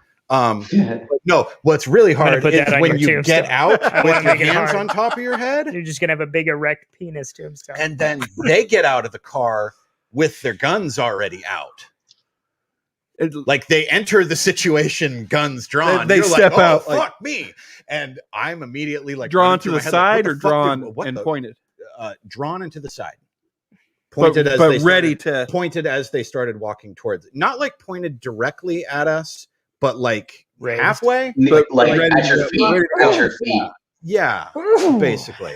Wow. And yeah, we had to take our wallets out and like set them on the ground. Jesus. And it was, oh my God. Oh yeah. I mean, that's gotta be a surreal. Oh my God, I've never been more fucking scared in my life. That's a pretty unique situation. That's a pretty unique situation. Yeah. And I feel both sides of the story there. Like, I think I would be shitting myself also. Like, what the fuck is going on? I haven't done anything. But at the same time, like, from the police's perspective, like, they think you guys are, like, some super, most wanted guys. Yeah. Stole a bunch of guns. Right. They were expecting us to be armed. So, no, and they were super nice. Really apologetic about it. Like everything, they were really, really cool about it after the fact because they could tell that we were fucking freaked out. Yeah. But see, I think that's also part of it is like, after they realized they made a mistake, they were like, my bad, guy. I thought you were someone else. Yep. But the worst is like when the cop fucks up, knows he fucks up, and then just like doesn't apologize. It's like starts looking for something that you've done wrong to justify him acting the way that he did. Because he can't be like, oh, I made a mistake and I drew my gun on a guy that had because he can't say that. I was afraid. Were you? Yeah. Maybe you shouldn't be a cop. Yeah. Yeah. Yeah. It was. Yeah. If you want that whole situation, if you want to justify anything with fear, then you shouldn't be in a position of authority to make that sort of choice. Yeah. I worked at the sheriff's office for a while. I got a lot of friends who are cops, and I have a lot of respect for the profession. But it's just like people worshiping soldiers. Like, not everyone is a hero. Not everyone who wears a uniform is a good person. Yep. Yeah. And you've got to take every situation as it comes, not how you want it to be. And but I want to believe that the deputy that patrols this area is a good person. Like, you know what? Probably 9 times out of 10 they are. Should you support the troops and the police? Absolutely. Should you do it blindly and just irrationally and like, no, they're all good because they're all cops? No, you don't do that with any other group of people. Why would you do it with cops? No, and you would think that, it's just a subcategory of human, and most humans are shitty. Support your local grocery cashiers. Yeah, man. They're not heroes either. No. Like, I don't give a fuck. No. Nurses are not heroes. Like, there are some who are. Some of them work in ERs and save fucking lives. Other ones are just swabbing buttholes. Like it's not it's just a shitty job. It's not heroic. You work in a fucking gastroenterologist's office. Like you're not fucking you're not putting men on the moon. You're fucking swabbing buttholes. Well, and shit, half the time you go in there, there's like 17 people. And I know how much my healthcare costs. Yeah. And that's when you go in there, there's like 6, 7, 8 people standing around talking. If you have to do like a urgent care or ER type visit, like my wife has had kidney stones, she knows kind of like what she needs, but we have to go through the whole fucking rigmarole every time in order for her to get like the pain medication that she needs, because they want to make sure that she's not out seeking drugs, because they can't look at her record and identify that, oh, the last time she was in here was 2 years ago for a kidney stone. But no, every time they're going to treat her like she's in there seeking. Well, and half the time they're not even competent, which is the worst thing. Oh, like, yeah. You know what? One of the defining characteristics of a fucking hero is competence. Somebody you can count. You wear pajamas to work and you draw blood. You're not fucking He-Man. Wear pajamas. Calm the fuck down. Yeah, every day's pajama days for these and people that work in hospitals. We'll probably get some shitty reviews for this because I feel this way. Oh, I mean, it's definitely an unpopular opinion, but I when I've gone and had like, whenever I go anywhere, I feel like my healthcare dollars are being wasted. Is it though? Because there's I've met like 4 or 5 teachers that are worth a fuck, much less heroes. Is it an unpopular opinion? Oh, yeah. Because it's an actually unpopular opinion, or is it an unpopular opinion because too many people are not, I guess you would say, like a combination of confident, comfortable, and like socially comfortable, like they're capable of doing their job. It's the same, because I don't think not giving a fuck, I don't think that's the right way to describe it. It's the same thing with teachers. My wife is a great, like, I know for a fact my wife's a great teacher. I know. But I know so many shitbag teachers for teachers who don't give a fuck about. They're there for the paycheck, and that's basically it. They're not that like. I don't give a shit about whether or not those kids have a successful life. No, because as soon as they're out of their class, they're out of their mind. They don't give a fuck. Right? Yeah, it's roll them in, roll them out, and you know that would be my mentality. But that's why I'm not a fucking teacher. Yeah, it's the people that. And then, the ones that complain about the pay are the ones that are the worst teachers. Yeah. Oh, we don't get paid enough. Oh God. The ones that complain like that. Yeah. There's, my wife deserves more pay than what she gets. I make more than my wife does. And she has a master's, doesn't she? She will. Oh. So then she'll make more than me. But yeah, I mean, it's a sad state of affairs. Teachers are underpaid, but there are too many teachers that are too overpaid that like help balance the scales, I guess, as it were, because it's this thing where, you know, I talked to plenty of people who were like, well, it must be nice to have summers off. Fuck you, buddy. My wife doesn't like, I can speak from a personal experience. My wife doesn't have summers off, but some teachers have summers off. They don't have it. They take it off. There's a difference. No. And so like you also don't get paid for the summers, by the way. Yeah. I mean, I don't know, in Jersey at least. Teachers don't get paid. It depends on your contract. It depends on the contract, because there are my wife stretches hers out over 12 months, but some you can do as a 9. You can do that, like so exactly that. So that's what it is. Like technically, you're getting paid for 10 months worth of work, but you're choosing to get paid over 12 months. So technically, you know, like you're still only getting paid for 10 months. You're just choosing to get it stretched out. But again, my wife does continuing education credits and stuff through the summers and all that shit. They do that. They use their summers planning what they're going to do for the school year. Curriculum. Because they once school is in session, you don't have fucking time to plan what you're going to do next month. If you don't have next month already prep planned, time, you're fucked. No. The school district ate that up with some other activity. Like you don't get prep time anymore. Yeah. Anyway. No, has your wife been teaching remotely or in person? In person. Yeah, they've taught in person all year from the beginning. I found out something really interesting today. What's in that? regards to remote learning and stuff like that. So Clarkston went back to full time this week, right? Oh, So Matthew, my son, who's in 6th grade, is back in full time in session from 8:45 until 3:00 in the afternoon, essentially Monday through Friday. My stepmom was talking to him and asked him if he was really excited to be back in class with all of his, friends that he hasn't gotten to see and whatnot. The kids who opted to not do combination learning because you had the choice of either I can send my student, but prior to this, Bruno, just so you know, prior to this, he was going Monday, Wednesday, and Friday, or Monday, Tuesday, Thursday, Friday, but he was only going from like 12:30 until 3. Oh, so there was a hybrid option. It was very minimal, but there was a hybrid option where you could spend some time in class, or there was a fully online option. I bet you those fully online kids are fucked. I feel so bad. This whole situation over the last year has done so much damage to young people, and I see it personally just in my own son. But the kids who didn't opt for hybrid are still doing only distance learning. She asked him, she's like, "So is it nice to see the friends that you haven't seen?" He's like, "Oh, I don't see them. They're still all distance learning." So now these teachers, as we transition back into normalcy, they're not only now are they having to have kids in school for normal times from 8:45 until 3 in the afternoon, Monday, Wednesday, or Monday through Friday. Some of those parents have probably latched onto that. Now you have, Tori and I were talking about her son in this year, his year of 6th grade. We've watched him go from a kid who, he was one of those kids that was awake at 7:00, no matter what time he went to bed, whether he had an alarm set or not. It was just the way that his morning guy. He was a morning guy. Yeah. Not anymore.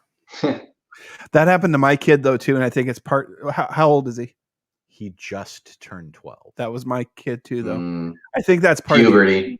That's part of that age, because mine has a hard time. Like, he used to be like, he was out by 8:30, 9:00 every night, but up with the fucking chickens in the morning. And then all of a sudden, like, it's harder to get him going in the morning. It's easier to get him going than it is my older kid. My older kid's always been hard, but with Cameron, it changed a lot this year, especially. I didn't think about the age. It's a but that's true. Puberty based deal. Not with this guy. I just thought of a sleeper inner. Fuck, man. If you're a kid who had to spend, you just had a big dick and pubes from age 2. From the womb with the pubis. Your first 5 years of school where you had to condition yourself to get up at 7 every morning, and then you had a literal entire year where it was like, I don't go to school until 12:30, so really I can wake up whenever the fuck I want or however the fuck I want. These kids ought to be starting their day later in the morning. Oh yeah. And actually finishing later in the day. They should be working. They should be doing a 9 to 5 type school schedule, because one, your parents are already doing that.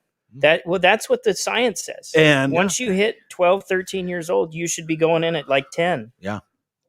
10 to like 5. Because you need that little bit of time in the morning to get your fucking bearings, shit going. And the fucking farming, I think, is what threw it off. Farming in the 50s or whatever it was, when we introduced daylight savings. I don't know when we introduced daylight savings, but it was to give like kids that worked on the farm ample time to either those people. So they weren't walking at night, or they weren't or whatever it was. It was something about light. So because we're saving daylight, but daylight savings, that's a antiquated, archaic institution. Yeah. It doesn't belong in. We should get rid of it.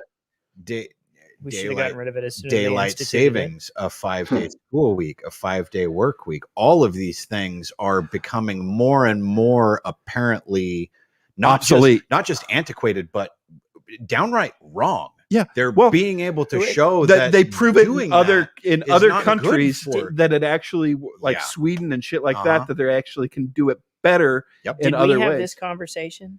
We had a roundabout conversation. When I sent you those 2 quotes from the 60s that were in Time magazine that said by the year 2000 everything should be automated, And that was the last episode. People are going to have all this leisure time. They found out that if people have more leisure time, people get into fucking trouble.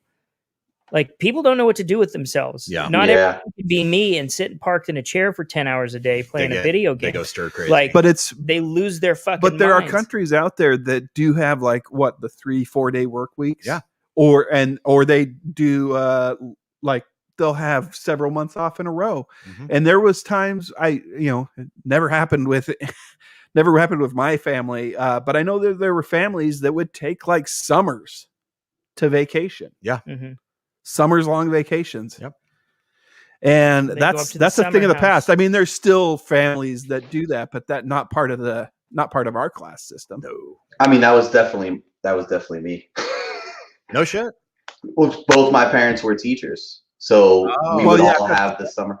Yeah, we would all have the summer months off. So we would just go to Portugal for like 2 months. That makes sense. Awesome. But because they're teachers, and so they're still pulling in an income if they're they stretch it out over the year. But so that's feasible to do. My dad, when I was a kid, would work for the Forest Service during the summer. Oh yeah, because he worked for that when he was going through college. He worked for the Forest Service because he was in the Coast Guard, and then after he got out of the Coast Guard, he went to school, and then worked for the Forest Service during the fire seasons. Mm-hmm. So he did never become like a career Forest Service person, but he would work for them, and so he built up like enough of a reputation working that he was able to continue to work into his like 30s and shit, and then finally he stopped doing it in like the mid 90s.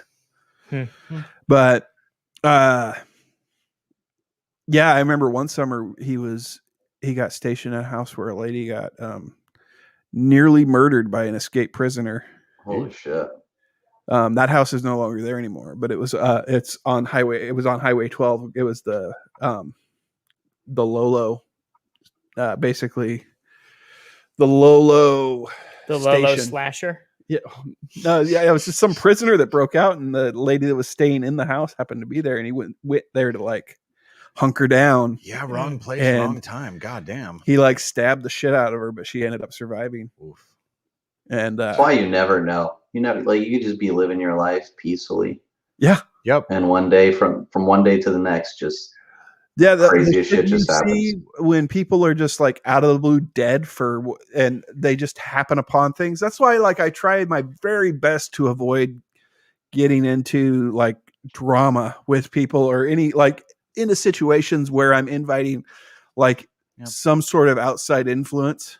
Yeah. Different than the norm. Rosar's parking lot, man. That's all because some bitch lied. All because drives me nuts. All because people be crazy. Women can say things. Bitches be tripping. She said, wind up fucking shot to death in a Rosar's parking lot. This guy hadn't seen his kids for 3 months, and his ex-wife was saying all this shit to her dad, and so her dad, instead of letting him going to get to pick up his kids, the grandpa showed up and shot him.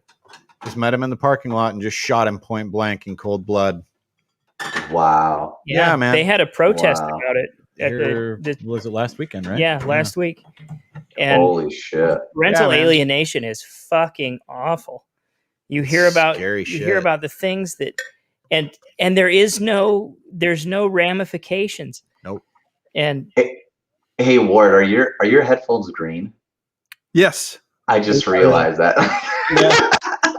How they disappear into the screen every once in a while, yeah.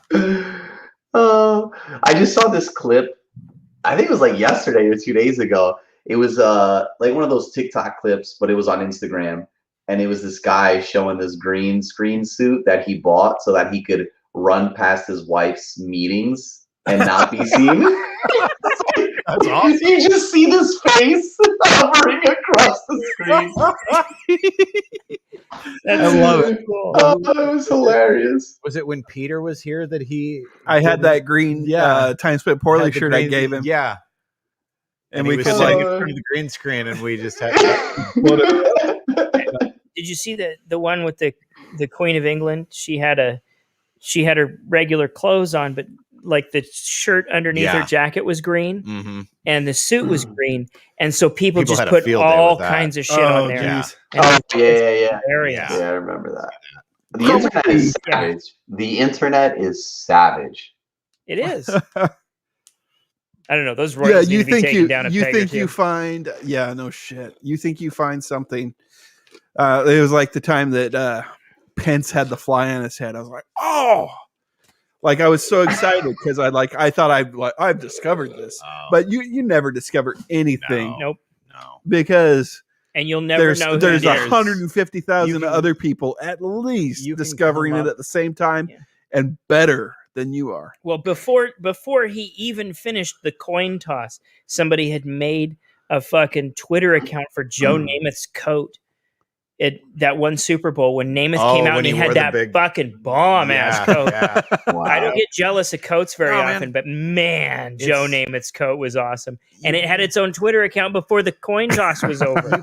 You can come up with the most fucking clever one-liner, 140 character tweet, and there's another 5,000, 10,000 people that have all posted the exact same thing, who've got the exact same 24 followers. Yeah, you're working off the same news.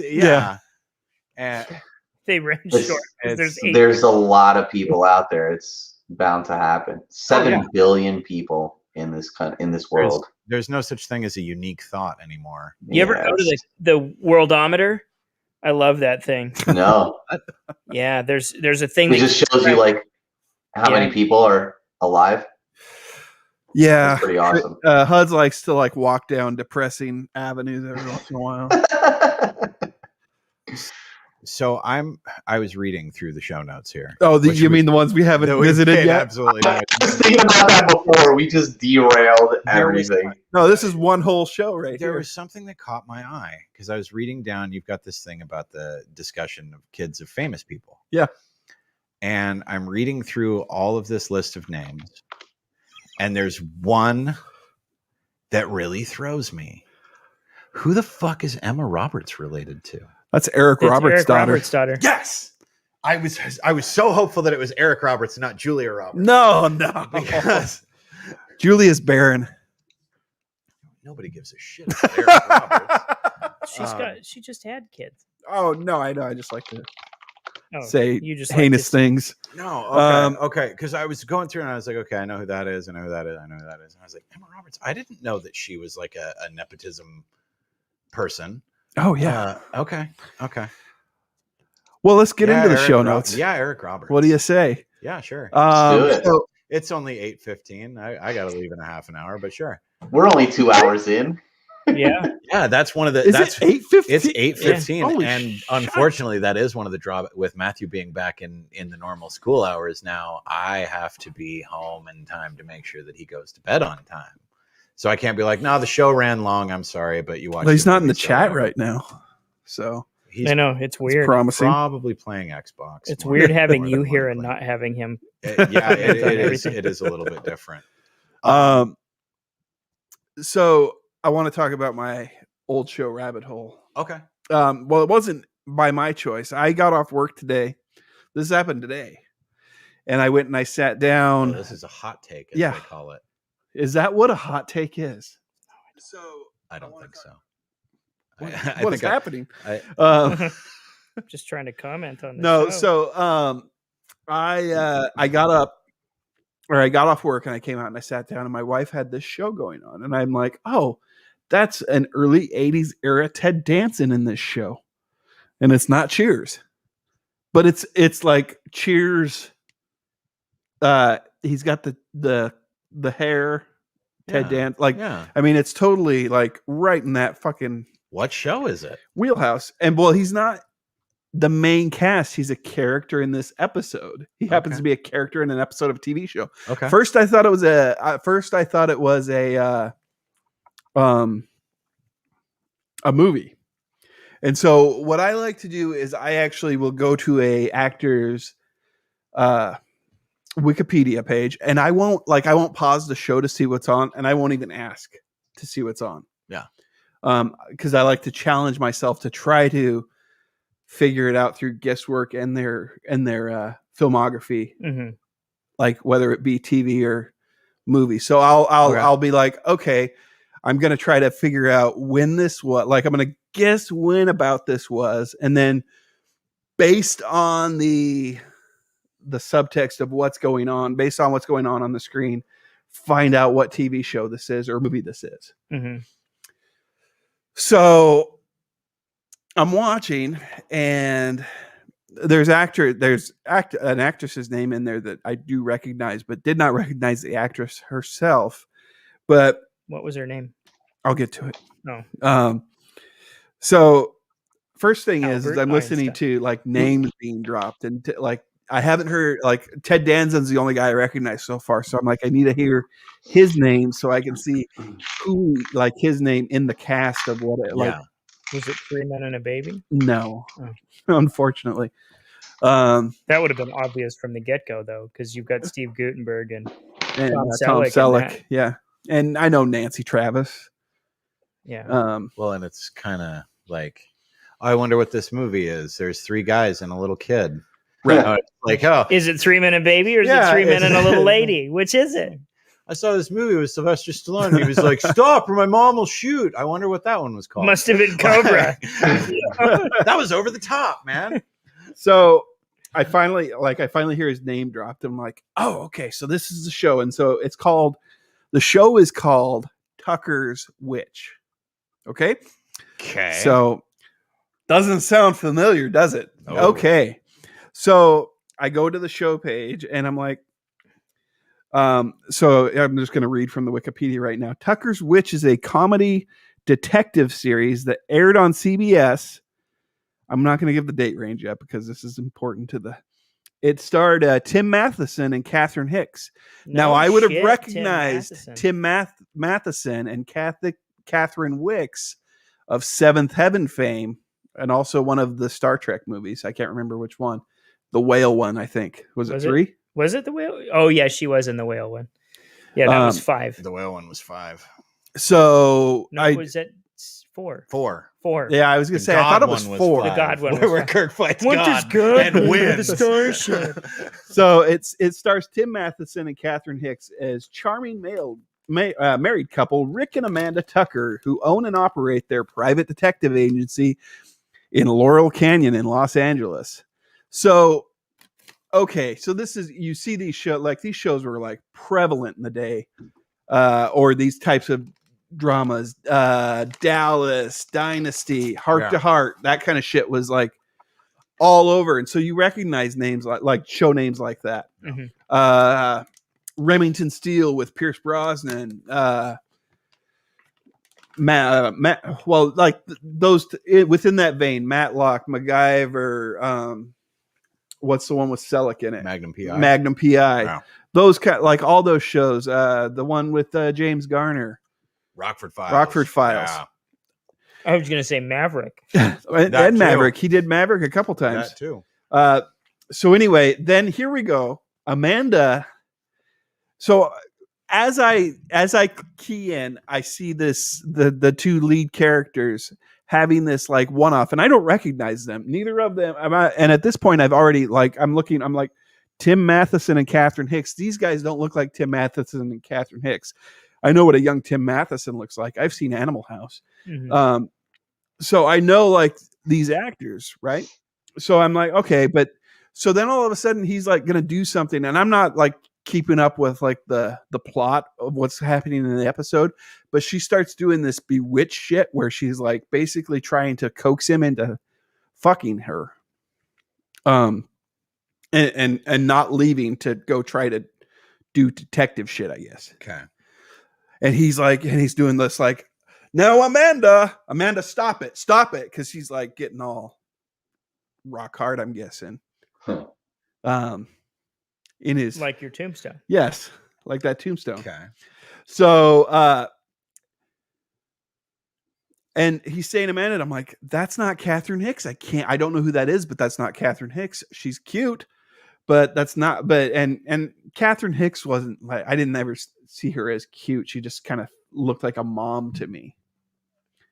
And and maybe it's just because I was a kid at that time, but this the female lead in this particular episode playing Amanda did not look like her, and she looked more attractive and kind of like in a sexy way.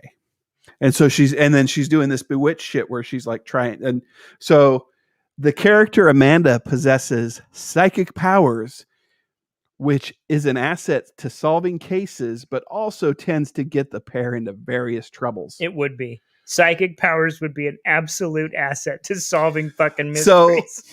So what a stupid line.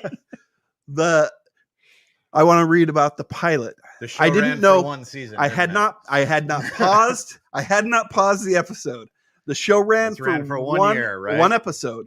Okay, even better. No. Okay, I'm sorry. No, not 1 episode. But I did not know what episode I was watching.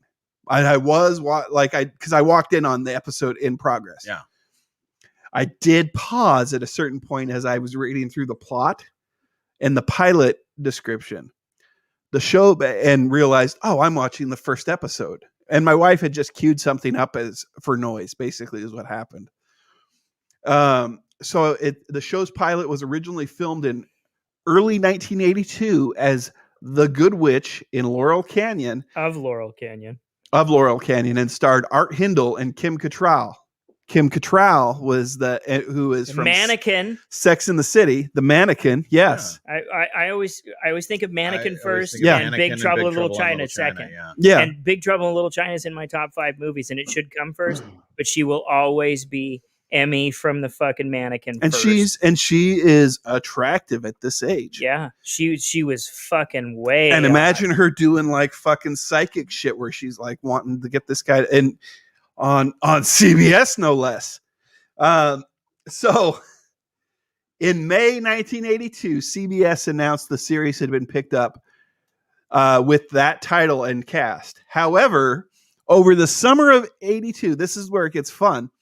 The film Porky's debuted in the United States. The film contained a notably racy scene with Cattrall and received negative critical attention overall, despite the box office success. Didn't she like fuck a dog or something? I'm pretty sure she don't know. I didn't watch Porky's very much. It had to do with a collie, I think. Oh, I'm sure. Now I have CBS suddenly demanded that Cattrall be let go from the series and that the pilot be reshot with a new female lead. They Christopher Plummered her ass. Yes. In 1982. Catherine. So we're just repeating history. Don't worry about it, everybody. Just look away. We're doing it again. Catherine Hicks replaced Kim Cattrall, and the whole cast, even the show's title changed. Tim Matheson came in for Art Hindle. Hindle had also played a small role in Porky's, in parentheses. The original pilot was never aired. However, it is now available on Amazon Prime, along with the rest of the short-lived series. In a 1986 interview with Toronto Star, Hindle told reporter Rita Zakis the following regarding his and Cattrall's departures from the series. All the networks show these pilots to members of the public, and they pick up on the street and they push button responses in their put push button responses in their hands. They responded to whether they like the character, don't like the character, or they like the story, don't like the story, like the scene, don't like the scene.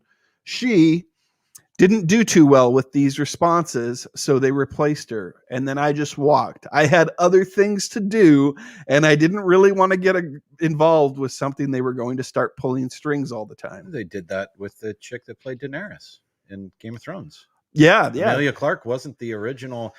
She wasn't in the original pilot. Yeah, they do it with pilots all the time. They recast poor girl that was in the original pilot. They raked her over the coals.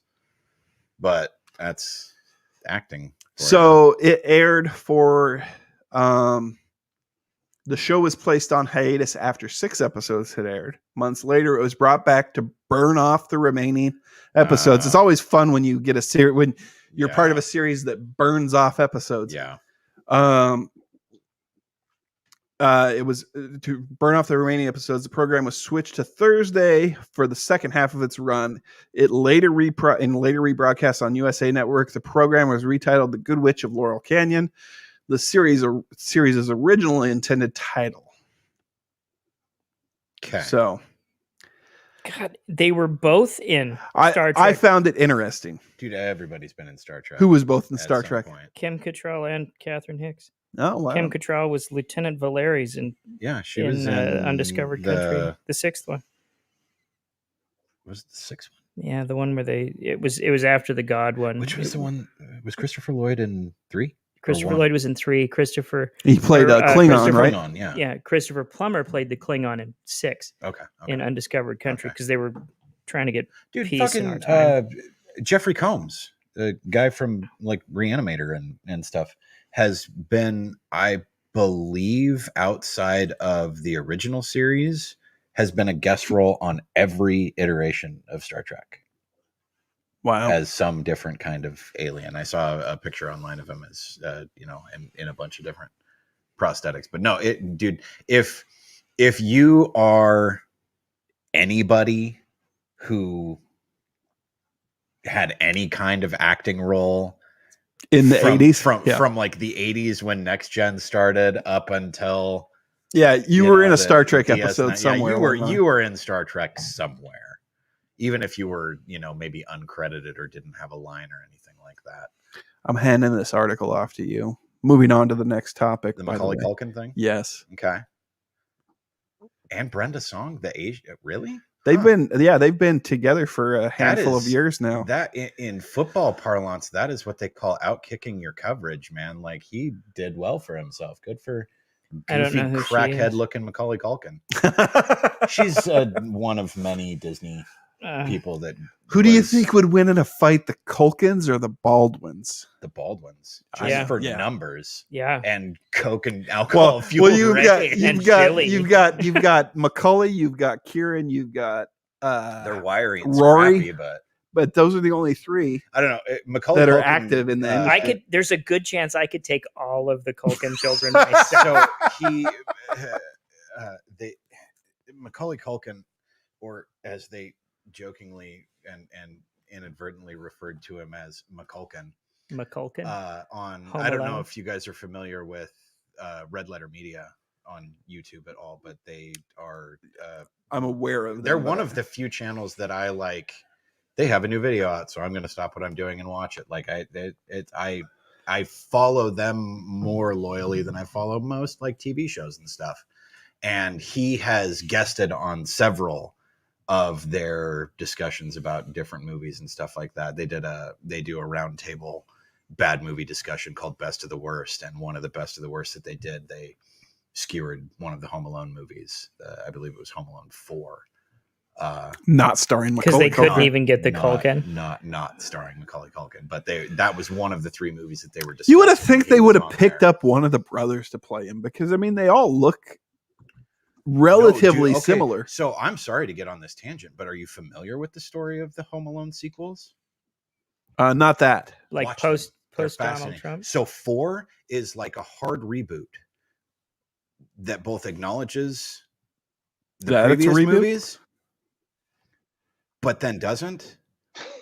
The kid is playing Kevin McAllister. Really? But he's younger than Macaulay Culkin was. But he doesn't have siblings, and his parents are separated, and like it's really fucking weird, man. It's really alternate universe. My ex-wife bought this Home Alone 4-pack DVD thing for the kids. It's into the Home Alone verse. But yeah, it's a trip. Right. I hate when fucking Hollywood does that. Just like they just milk the shit out of that cow until its teeth fall off. Until it's unmilkable. Until it's just giving milk dust. Until they like undo goodwill that the good ones had, because you're just so fucking done with it. Like, just leave a little sprinkle in the air, a little something to make people want more. Don't give them more, though. French Stewart is the bad guy, like French Stewart, the dude from Third Rock from the Sun. And he plays Marv, but he plays Marv as, what was Joe Pesci's character's name? Somebody? I don't remember. Wet Bandit number 1. They were the Wet Bandits. That's about Bandit number 1. But he dresses as Joe Pesci's character. He has all of the mannerisms and behaves and like speaks in first person memories of himself as Joe Pesci's character, but his name is Marv, which is Daniel Stern's character's name. Is it Harry? Yeah, Harry. Yeah, I was Harry. looking it up right now. Harry. Marv and Harry. So he's like his name is Marv, but he's Harry. It's a weird. If you're somebody who watched the Home Alone movies regularly as a child, like if you're a child of our, so he plays a Pesci-esque character under the Marv name. I don't know if you heard me because you were outside, but he literally he talks about previous things that happened as though he is Harry, but he's Marv. It's really fucking weird. But anyway, it's when you have a bad writer room. Yeah, that's what that is. They watch someone slept through the movie. Did not have a writer room. It had one dude. It had one guy. Lots of coke and an auto writer. He's like, let the spirits write this one. No, it's Ouija board. It's weird. Like the parents are separated, and the dad is hooked up with this super rich lady whose house is like a smart house, or like an early 90s version of what a smart house would be, where you could talk to the doors and they would close, like Star Trek and shit like that. And so like he used, well, you know how the Talk Boy was like one of the smartest things around at the time. And, you know, in the early 90s, by 2020 we were all going to have flying cars and that kind of shit. But so it's like he doesn't make traps on his own. He like uses the smart house to make traps for it. I don't know. It's waste an hour and 15 minutes and watch Home Alone 4 one of these days, because you'll just constantly be going, what the fuck? No, what I the will fuck? I will not. I'm just going to tell you now, I will not do that, because one, the only two that exist in my, like, fuck that weird kid that grew that human Scarlett head weighs Johansson is in 8 3. pounds. The third one. Scarlett Johansson's in the third one. Yeah, she is. She plays she's the sister. But none of the other people reprise, like Joe Pesci didn't reprise, right? No one else reprised their roles. It was completely recast. Well, the third one they weren't even the McAllisters. It was just some other different family. Home Alone in spirit, but it wasn't Home Alone the Next Generation. Again, they go back to 4 and it's like, no, his name is Kevin McAllister, but somehow he's not Macaulay Culkin. He's like several years younger. His siblings have been like Thanos snapped from existence, as has his parents' marriage. But anyway, Macaulay Culkin and Brenda Song are officially parents, announcing the birth of their son Dakota on Monday. But Culkin's been talking about having kids with Song since 2018, and those resurfaced comments have not aged well. Although, to be fair, they weren't really great to begin with. In an interview with People in August 2018, Culkin was extremely candid about his desire to have kids with Song, even going so far as to say, quote, "This one's a good one, so I'm probably going to put some babies in her in a little bit." I mean, we've definitely been practicing. Then Culkin noted how excited he was that the race of their future children would be, saying, quote, "I'm going to have some pretty babies. She's Asian, so I'm going to have tiny little Asian babies. It's going to be adorable. A bunch of Sean Lennons running around the house. That's what I'm looking for," he said in reference to this. If you've ever listened to his podcast, he's hilarious. That's one of the reasons why I like him guesting on Red Letter Media. Is he's a genuinely pretty funny guy. He's Seth Green, who created, was the creator of Robot Chicken. They're like good buddies. Like they had like the sense of humors that they have are like in line with our. So they're upset that. Yeah, it's bullshit. It's just of it. Yeah, essentially. That's the basically why I wanted to cover the article, is because it's a cancel culture. It's another fucking non-story. Dude, that is wow. Yeah, I'm gonna get canceled for some of the shit I said tonight about nurses. The cancel culture is gonna get canceled in like 10 years. See, now the pendulum will swing back. Long. Now, if he had come out in August of 2018 and been like, "No, I totally want to have babies with this lady, but I hope when they come out they don't look too Asian like her. I hope they're more white like me." Then you have something. Then you have a story. Like, whoa, dude, maybe you should not say that. No, basically he's just saying that Sean Lennon's a cute kid, and he's going to have some cute kids. That's okay. Oh wow. Yeah. Okay. Yeah, damn, that's a non-story. Yeah. That's the only like most of these stories that I pull, the Pat Sajak shit, all that stuff me is a non-story. Some person took time it's because out somebody of their got their life fucking ass in a wad about it. To go back through, this was 2018, August, so almost 3 years, to scroll back through almost 3 years. So I'm just gonna tweets. I'm gonna map out this person's fucking lonely ass 1-bedroom apartment for you. It's what was that one where the two brothers, they collected every newspaper ever and they lived together in a little apartment. That's what it is, except it's with People magazines instead of a newspaper. Man, and he's like, August, Culkin was in August 2018. And he fucking runs into the other room and he's fucking flinging like him some over. Sort he's of like, this is it. Savant. This is it. I can cancel him. He had an Asian baby and he was talking about having Asian babies in 2018. Like, fuck you. No, what happened is somebody did a keyword search through the Twitterverse for Asian babies, found a post where Culkin said Asian babies, did a deep dive from that point, and it's bullshit. Go jerk off or something. And that's the right now that's the theme of the moment is Asian topics. Oh, right. Yeah, that's because that dude shot up that fucking rub and tug. It is, man, everywhere. I know, and people are like, "Oh, those poor women were like they were prostitutes." Sorry, it happens. That dude had performance problems. He wasn't being racist. He just he went down and he paid for a rub and tug, and it didn't work out. And he had some mental health problems because we were talking about this before. His dick didn't work. I took it personally. I think you guys talked about it on the last show. Yeah, and that's what happened, and it's horrible that it happened. But it's, I mean, well, and what really makes a serial killer much different than somebody that goes on a shooting spree? They're just doing it faster. It's just kind of. I mean, like there's a little more premeditation with serial killing.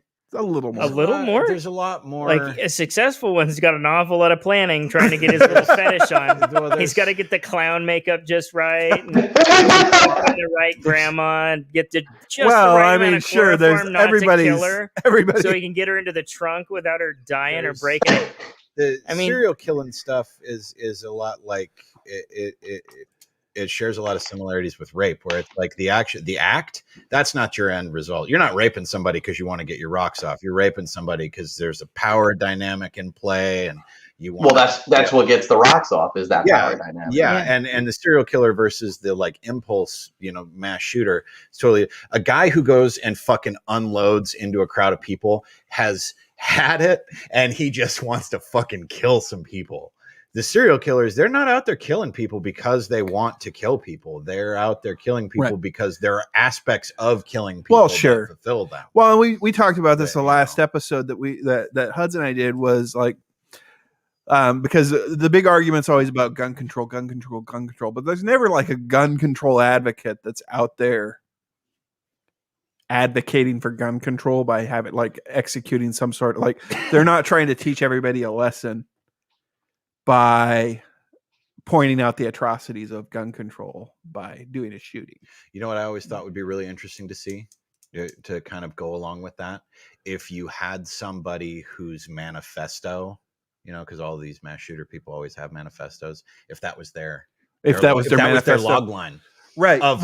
And we don't see that. So it's typically a mental health issue. Detailed explanation of why. Maybe. You motherfuckers want to discuss why guns should be outlawed? I'm about to show you all why guns should be outlawed. Right. That's a movie. See that? No, yeah, that's there's my script. I'm punching that shit up. Well, yeah, and then he goes out to do it and he gets shot by somebody with a concealed carry. It won't sell. And it'd be perfect. Bad subject the matter. The whole movie is the build up to him going to shoot some people, and there's a good Samaritan with a concealed carry license that draws down and takes him out before he kills anybody. It'd be like, but a concealed carry that's a concealed carry though. Do you really want to? I want to see an open carry guy that's just like covered head to toe. No, like I think those people also have a mental disorder.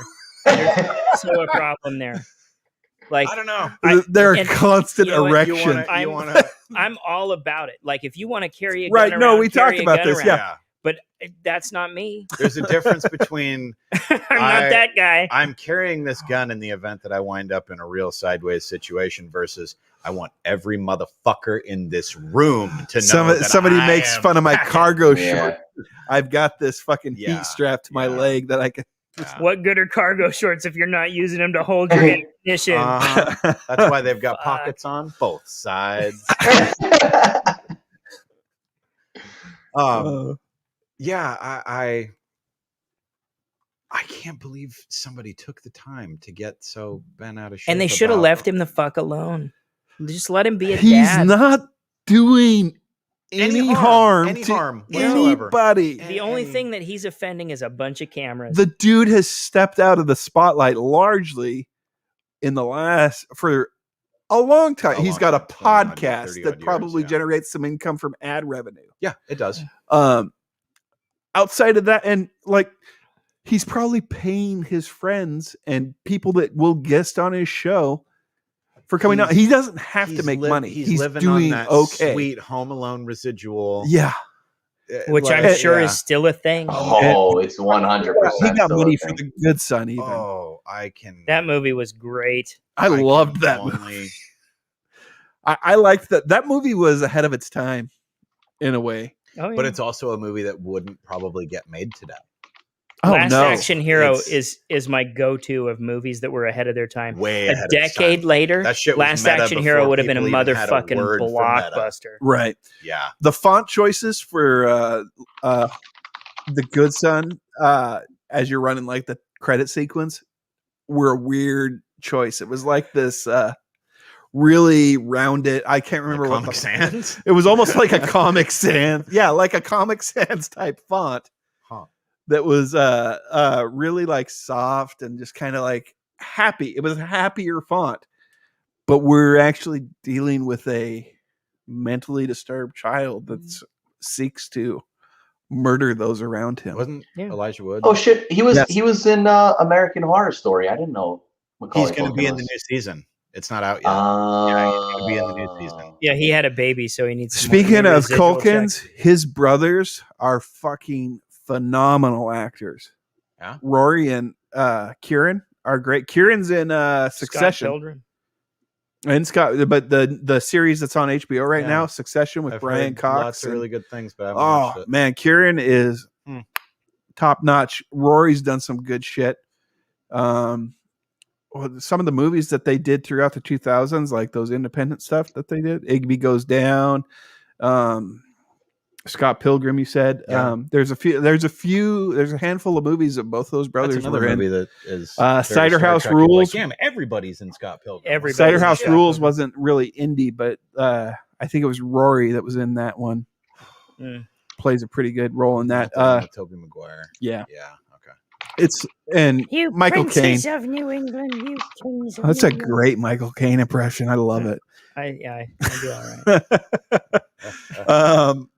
right. What was it? That was Oh, his Alfred. Signs. I think Rory Culkin's in Signs. Yeah, he's the brother. And The little brother. He's- Yeah, he's they're not the little brother. older He's the brother, older but brother yeah. to Abigail Breslin. Uh-huh.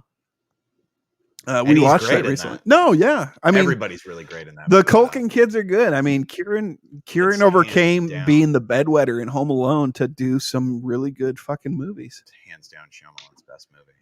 Signs? Yeah. Yeah, it's the last I would movie say that so. scared me. Like hands down. No, I don't even think it's a discussion. I would say I agree. Split was good. Split was good. Was fucking good. Split was good. It is really fucking good. But That's I a- don't think that had anything to do with Shyamalama Ding Dong and everything to do with I think McAvoy. that was all James McAvoy. He's such a just good actor. Being good, really Oh, talented actor. Playing that little kid. Uh-huh. Oof, man. So Yeah. okay. All right. Since it's 8:45 and we have this relegated to supporting roles or higher potential, because you posited There's in a our lot chat of higher potential in this list, and there's a lot of supporting roles in this list. There is. And the one that you posited in the chat was Angelina Jolie being John Voight's daughter. Yeah. Yeah. There aren't a whole lot of people on this list that you have that just shooting from the hip that I think are Laura Dern was surpassing in fucking their Jurassic their Park. predecessors. Yes. Angelina Jolie, I think, for all that Jon Voight did, she did, but she did. hasn't. She did. Like, I'll say she did. She has a new movie coming out. Yeah, that movie's bullshit. Fucking dude, John Bernthal's in it. That's the only thing that's in it. That and a fucking watchtower. Yeah, that's gonna burn to the ground, just like her career. So I don't think that movie's good. I can tell by the preview it's not good. It doesn't look. What's it called? Those Who Wish Me Dead. The only thing it has going for it is John Bernthal's in it.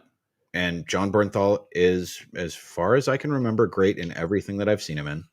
And it's written by Taylor Sheridan, who even Wind River, where he plays a small, insignificant part, he's great in. Taylor Sheridan did worked on Yellowstone. He did okay, so Hell or I can High Water. He did. He I think did he direct Hell or High Water? He might have. I know he wrote it. He does. His writing credits are more prolific than his directing credits. But this trailer looks. The trailer sucks. Let's rapid fire these kids. That's what I wanted. Jack Quaid. Jack Quaid, above or below? I'd say he's potential for equal right now. Potential to tie his parents, currently below. But Meg currently Ryan, below. But Meg Ryan potential was huge for a while. Dude, yeah. And Dennis Quaid continues. Dennis awesome. In shitty movies, Dennis Quaid is the he elevates shit movies too. Still, yeah, he really does. Wyatt Russell, I don't think will ever match Kurt Russell. No, he is uncomfortable to look at.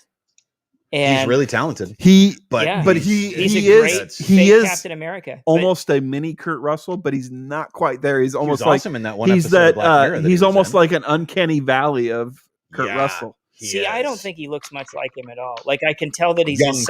There's some similarities. Yeah, but I like he's definitely. I wouldn't be like, oh, it looks like a young version of his dad. Like, I mean, you can see. You can see the resemblance. Neither of Tom Hanks's boys will ever. No way. No, I didn't even put Chet on the list. Not even. Like Colin can't even keep up with his dad's. No way. Rape and kill. Shay thanks. Colin Hanks. Same with Scott Eastwood. Yeah, Colin Eastwood Hanks can exist within his own. I think Colin Hanks is able to exist within his own universe. You don't like him. I don't have a problem with him necessarily. I think that, but I don't think that he's at the Tom Hanks. He'll ever be at the Tom Hanks level. No, I don't. No, well, he already hasn't been because Tom Hanks had 4 Oscar noms in the bag before. Yeah.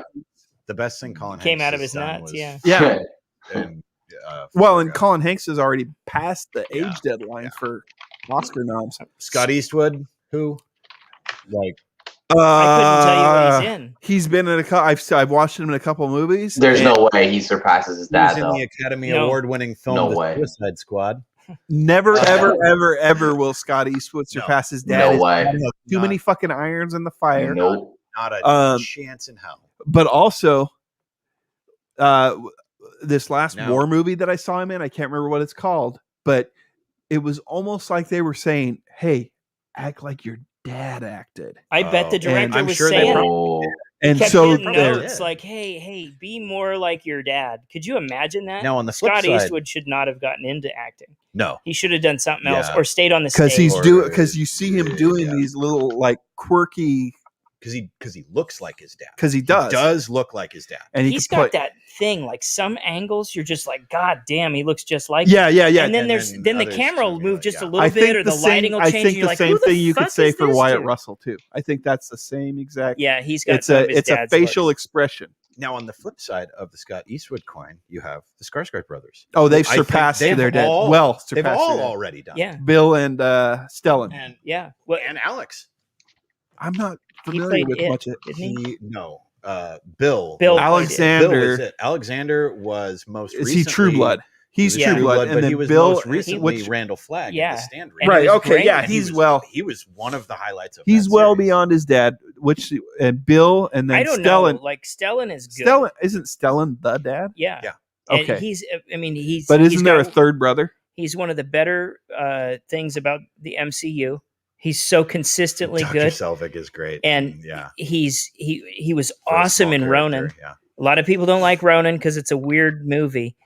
There's a lot of shit going on, and if you don't know like European politics, it doesn't make any sense. Right. Because everybody was like, that movie bored me because I didn't understand what. Right. Was, Yeah. There's a lot of Right, stuff going yeah. on that you're just kind of like, Yeah. okay, get me to action now. well, and if you don't understand like 80s, 90s, if you don't understand like Cold War politics, Right. it's like, who cares?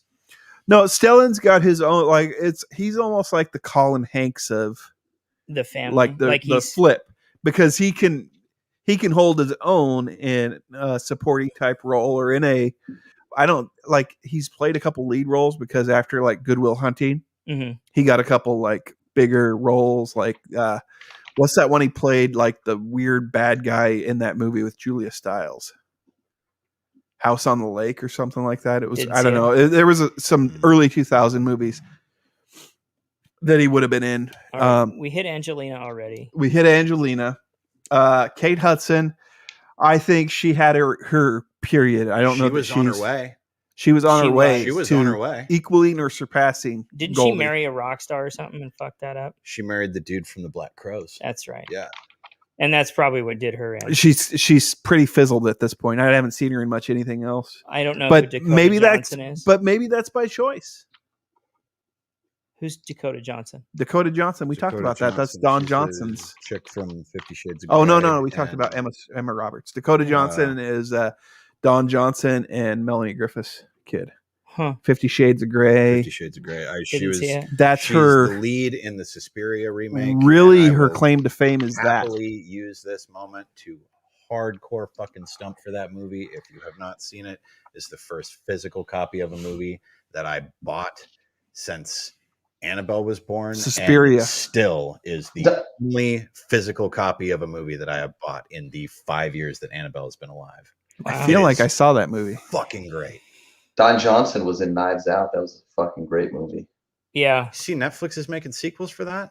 Are they Really? You know how much they paid for 2 sequels? $5 million.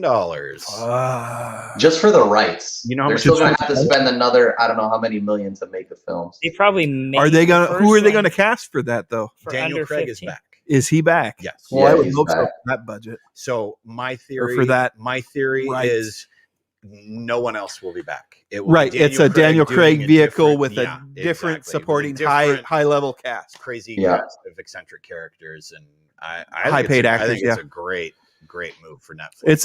It's a formula that works, and They keep doing shit to make me not cancel my subscription. Like every time I think about canceling it, they're like, "Oh, but there's a Diablo series." on the HBO way. Max has been We're doing that with another me too. season of fucking Like Castlevania. HBO Max keeps winning for me. The- I haven't been able to walk away from them. I hate to who break was it in, that did? but motherfucking Invincible is the best cartoon. I still haven't Ever. checked it out yet, but I want to. I need to see.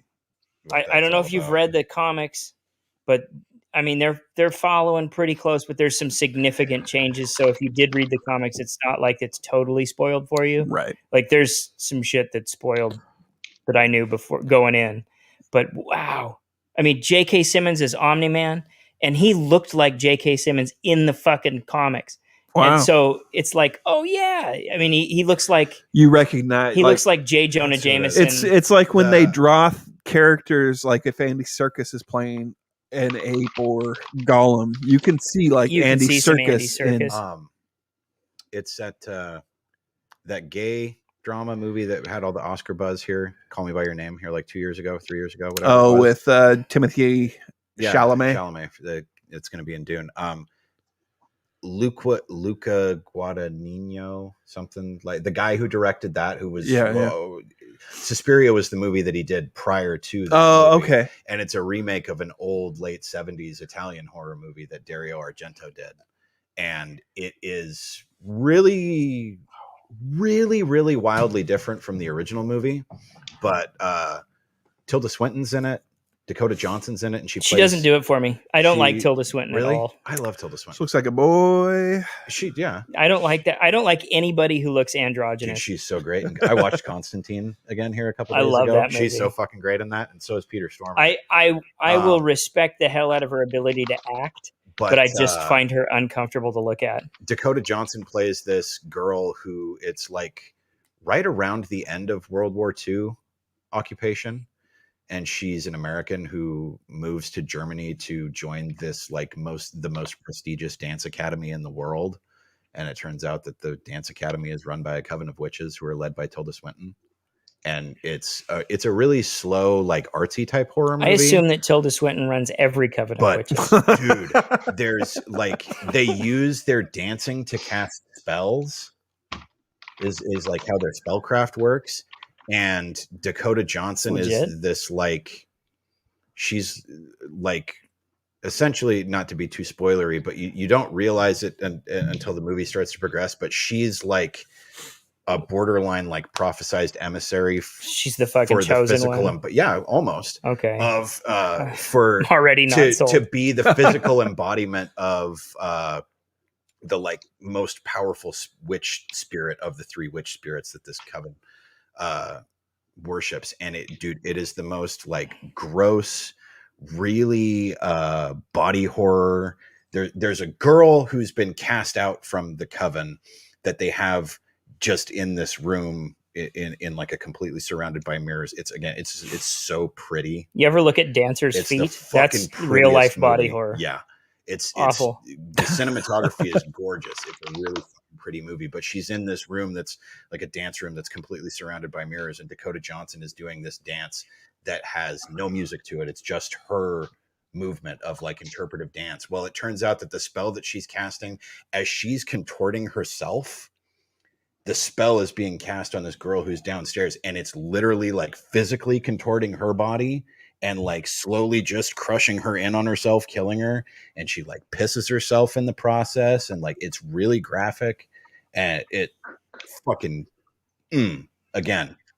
So better than anything Don Johnson's ever done.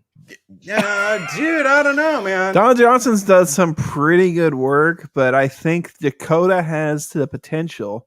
I've seen her in some stuff like, if you had only ever seen her in 50 Shades, you wouldn't think fucking nothing about her. But she's actually been doing so. Like I've seen her in a couple things where she's like, "Oh, well, actually, she can act." Yeah. I won't hold that shit against anybody. I would take that paycheck. I'd pay. I'd play that dude. Totally. Oh yeah, no, I mean, I'd have signed up to play that dude because I would. That's a residual check that's never going away. Exactly. Emma Roberts had her day. She's better than her dad. I don't think she'll live up to Auntie. But of course, I think he's going to have the better long term. I mean, sustainability. God, because he was in Heroes, he was in the Batman movies, he was in. Yeah, but he was also in motherfucking Bigfoot versus DB Cooper. Oh well, that's. But he's like, but he's got. I mean, so she's never going to pass Dad up. He's got exactly. He's got character actor sustainability. Yeah, she's gonna run out of she'll run out of leading lady juice. Neither of them before really. I don't know, man. I think I don't know. I think he picked a good woman because her mouth got way toned down from that Roberts mouth. Like it's there, but it's not like I'm gonna eat your whole head. I'm gonna dislocate my jaw like a fucking snake and chew you down. She plays a really good bitch. I'll give her that. Yeah. She plays a really great bitch. Pass. Jaden and Willow Smith pass. They won't even. They're done. They've already had their day in the sun, and they won't even. Yeah, there's no way they hit. No, they won't even live up to their mom. I agree. No way. They're one and done. They had their day was late 2000s, early 2000s, or the 10s. And this is late. This 2000s is like to early Wyatt 2010s. Russell. Like and Wyatt even Will Russell Smith could be is really actually amazing, and he'll never live up to Kurt Russell because it's not like he can be in Big Trouble in Little China. He can't time travel back to fucking 1987. Yeah, or 86. Sorry. But the thing is that he is talented, but will never overshadow his dad. They're not. Well, yeah, but with Will Smith as your dad, you might as well just stay out of the limelight. Like go program computers or something. Yeah. Gwyneth Paltrow, she has surpassed her mom easily. Who was her mom? Blythe Danner. By far. Yeah, that's not. People buy candles that smell like her pussy. Yep. Like nobody else on that list can say that. No, right. Parents on that list can say that. Nobody's buying Kate Hudson's pussy candle. No, Gwyneth Paltrow. Well, I would if she put one out. Ouch. Kiefer Sutherland, I think it was at least on par with Dad. No, But well, he had 24.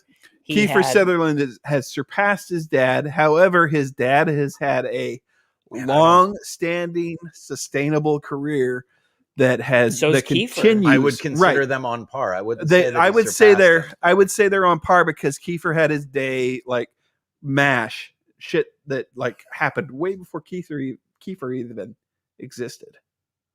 Dude, he's old, like Invasion of the Body Snatchers. Right. No, like, I mean he's been around for a long time. Yeah. And the work he's done, like there's not a Charlie, body of work that he's done that's been. Charlie's on par with Dad. Dad's had some shit. Well, From Apocalypse Now to American President to The West Wing. West Wing. You ever see that video of? You ever see that video of Dad Half Men though putting on a jacket? Say that again. You ever see the video of Charlie's dad putting on a jacket? It's just like clips of him in every single movie putting on a jacket. I guess he puts on a jacket really weird. Like Tom Cruise running.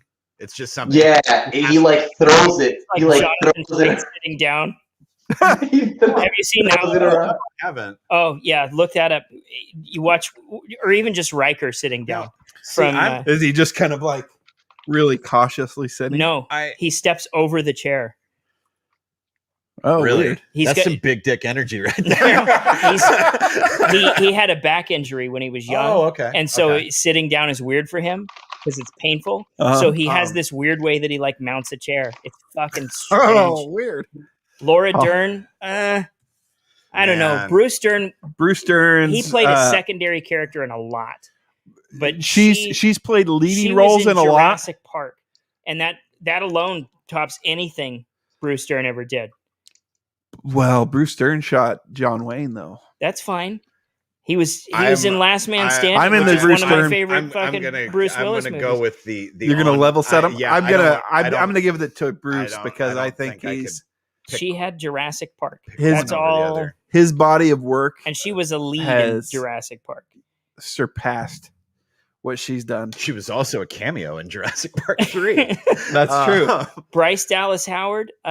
She's way prettier than her dad. She's way behind though. Her dad has been in the industry for Ron. Nearly Ron is a legend. Andy Griffith show. How do you even compete with Happy Days? And then he directed like 100,000 fucking great movies. Yeah, I don't think like she could hit home run after home run for the next decade and still struggle to ever be on par with the shit that Ron Howard did. Louis Bill Pullman kids. Yeah, I had that one started. Bill Pullman has a couple kids. Apparently, they've been in movies. My wife was telling me about it. They've actually been in movies. I forgot to do further research, but they've done some stuff. I don't see them at his level. Yeah, I'm in. So because they haven't stepped forward enough to fucking Lone Star. Rumor Willis, she's already done. Yeah, there's no way she can keep up with those two either. Yeah, not a prayer. I don't think I recognize Maya Hawke. She's young enough to. Too early to tell. It's too. Yeah, it's too early. Yeah, I don't know though. That's gonna be a tough one. But she is gonna have a hell of a time ever surpassing the consistent caliber of work of Ethan. Ethan. What about Uma Thurman? Yeah, exactly. Ethan Hawke is gotten there yet. Ethan Hawke has played these. Okay, so Ethan Hawke is one of those unique actors that when he was young, he played these really like innocent type characters. He's going through an era right now where he's playing these real because Ethan he's the one guy that I'm like, thanks for not getting dental work done as a kid because your teeth are it's worth the character roles that you get to play with those teeth.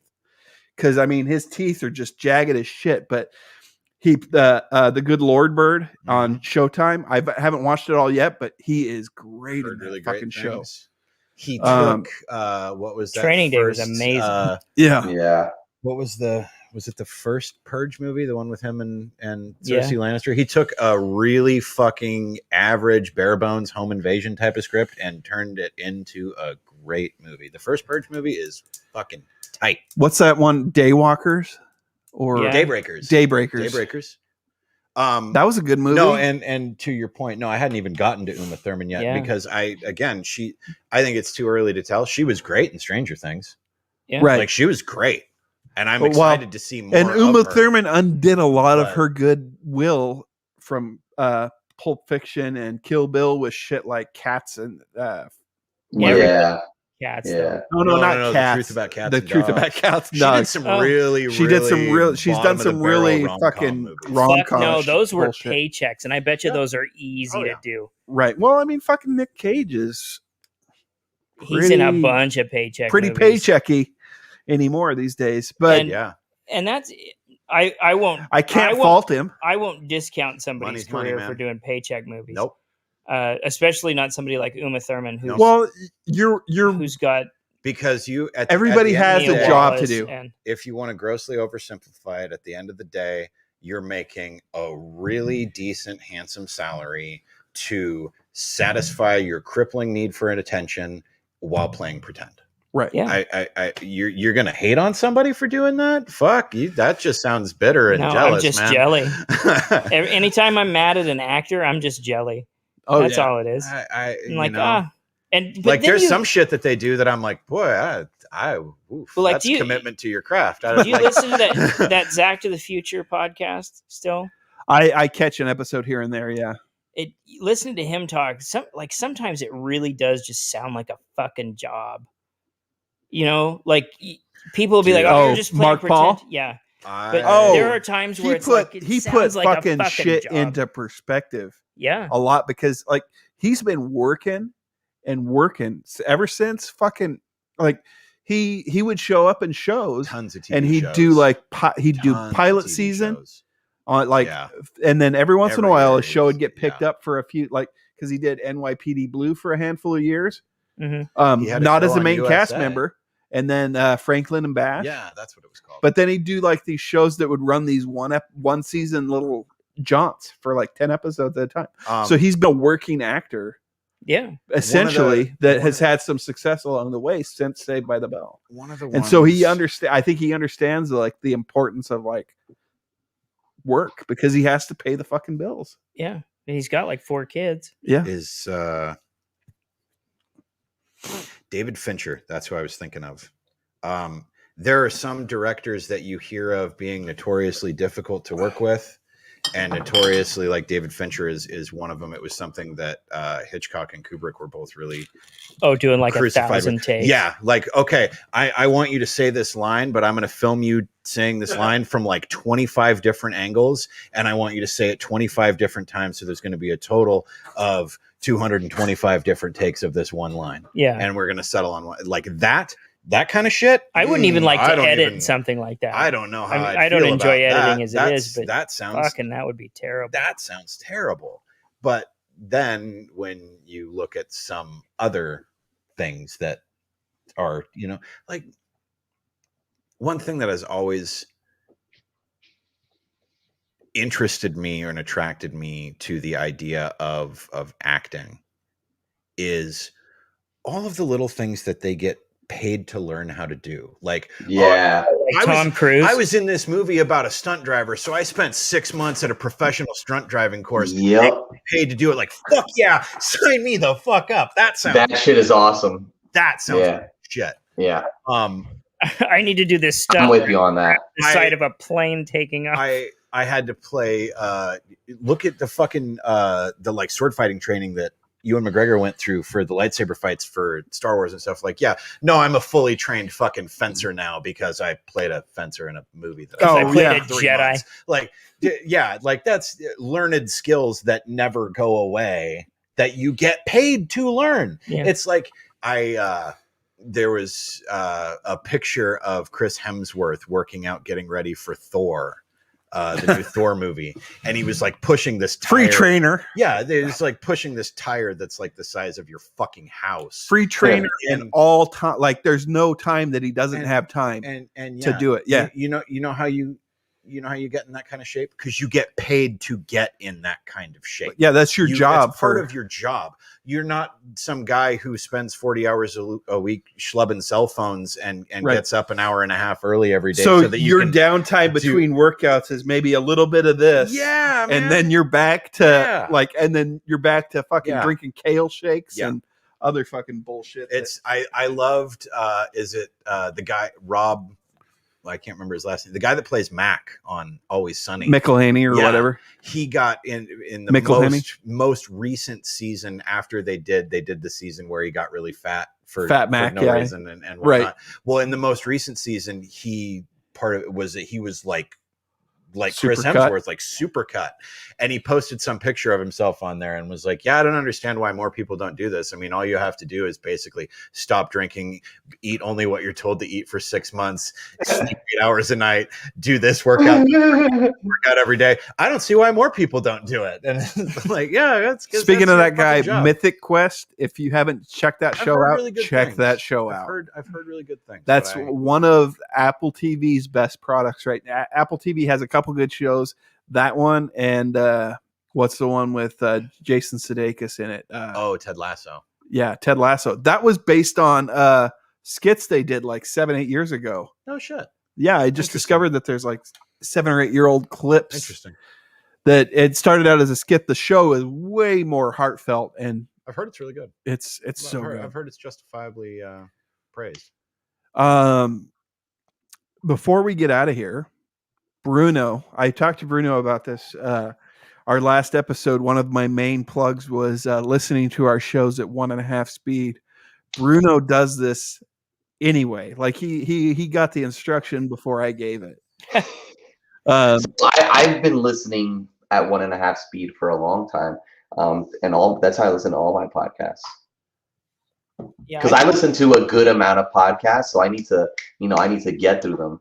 Yeah, and that's like for me when we're doing 3-hour stints. Yeah, you can you can cut that. Yeah, that's a good and you go now. I'm so used to 1.5. It's like if I go anything lower than 1.5, I'm just like, why are they speaking so slowly? Why are they talking so slow? Yeah, it feels like they're not talking fast enough. So yeah, like 1.5 speed for me seems normal now. Yeah, I agree. I listen to most of my. I've been doing that because every once in a while, like you'll hear me on the show, and if you listen to past episodes, I'll be like 1.5 speed. That's what I like. I'll have to try. You can't do 2. You can't do 2. Mm-hmm. No, 2 is too much. I agree 100%. 2 is too much. I've never done it. If they had 1.7, maybe 1.75, maybe 2 is too much. 1.25 is too slow though. 1.5 is like it's like the Goldilocks, good sweet spot. Yep. But yeah, you should give it a shot, man. I will because I've never done it. It might be rough with Bill Burr. He talks pretty fast. I don't know. You get used to it. You get used to it because like I have some podcasts I listen to where they're fast talkers, and you get used to it. And if there's a cadence or a pace that seems upbeat or something, like you see something, I missed that, then you can just hit that little 15-second. Yep. That little loop, and you can cut it back, and then you catch it one more time. You're still not losing all the time. That much time. Yeah. Do that all the time. 10 seconds. Okay. Right. All right. You're only losing 10. You're not really losing 15. I have homework then. I'll have to try this. Boy, we got We went everywhere tonight. We did. We had a whole show before the before the show. We had a whole show before the show. Damn it. We'll pick up this other one later. Yeah, we'll put some of these on the back burner. But but before we do go, Oscars. We didn't talk about the Oscars, which there isn't really much to talk about. We'll talk about the Oscars aftermath when we meet again in 2 weeks because they'll have happened. Yeah. I'll know. What is that? Is that jerky? Is that beef jerky? It is. What is that? Oh, okay. Yeah. Old Trader peppered beef jerky. I saw you guys picking at it earlier. I was curious. Yeah, I snagged a piece. That's good. I'm gonna snag another Nice. before I go home. That's good. But I would say, regardless of the fact that we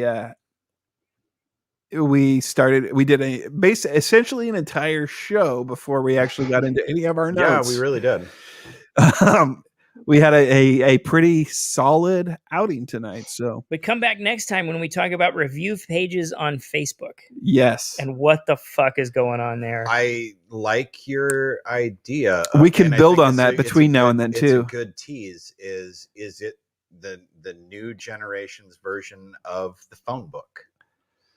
yeah, and I want to take a tease for the next episode. I want to take a deeper dive into, and I don't know, we may have talked about this on the show before, but I know I've talked about it with people before, is generations. Like we have the greatest generation, the baby boomers, He even skipped the silent generation. the silent generation. Yeah, exactly. Everybody skips the silent all those generation. generations.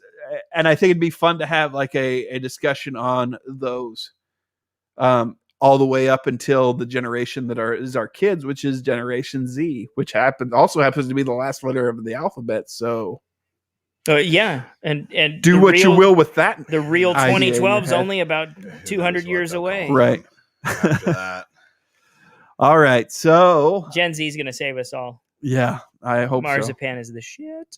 Oh, that's not right. All the current kindergartners and schoolers are going to be the saving grace of this failing experiment we call humanity. Oh, also, teaser episode coming up.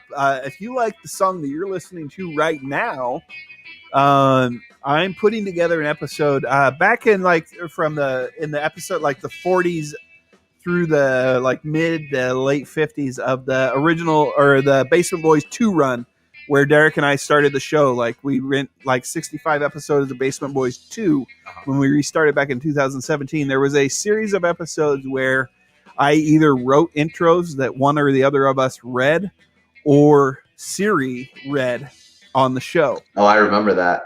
And so I'm actually going to do a compilation of just the intros. That's going to be the title of the bonus episode that's going to be coming up here Just the intros. shortly, is Nice. Just the intros. You can like go it. back and find them all in the previous episodes if you want to go look for them. But I'm going to take the work out of your hands and put together a fully clipped episode of just the intros, and you'll get to hear the drop into this outro, or the drop into this because clip show. Our outro at one We've point made it. in time was the intro. So we're going to do a drop into this outro that was the intro several times over the course of that bonus episode. So that was kind of should be a fucking dream. So it's going to be that Nice.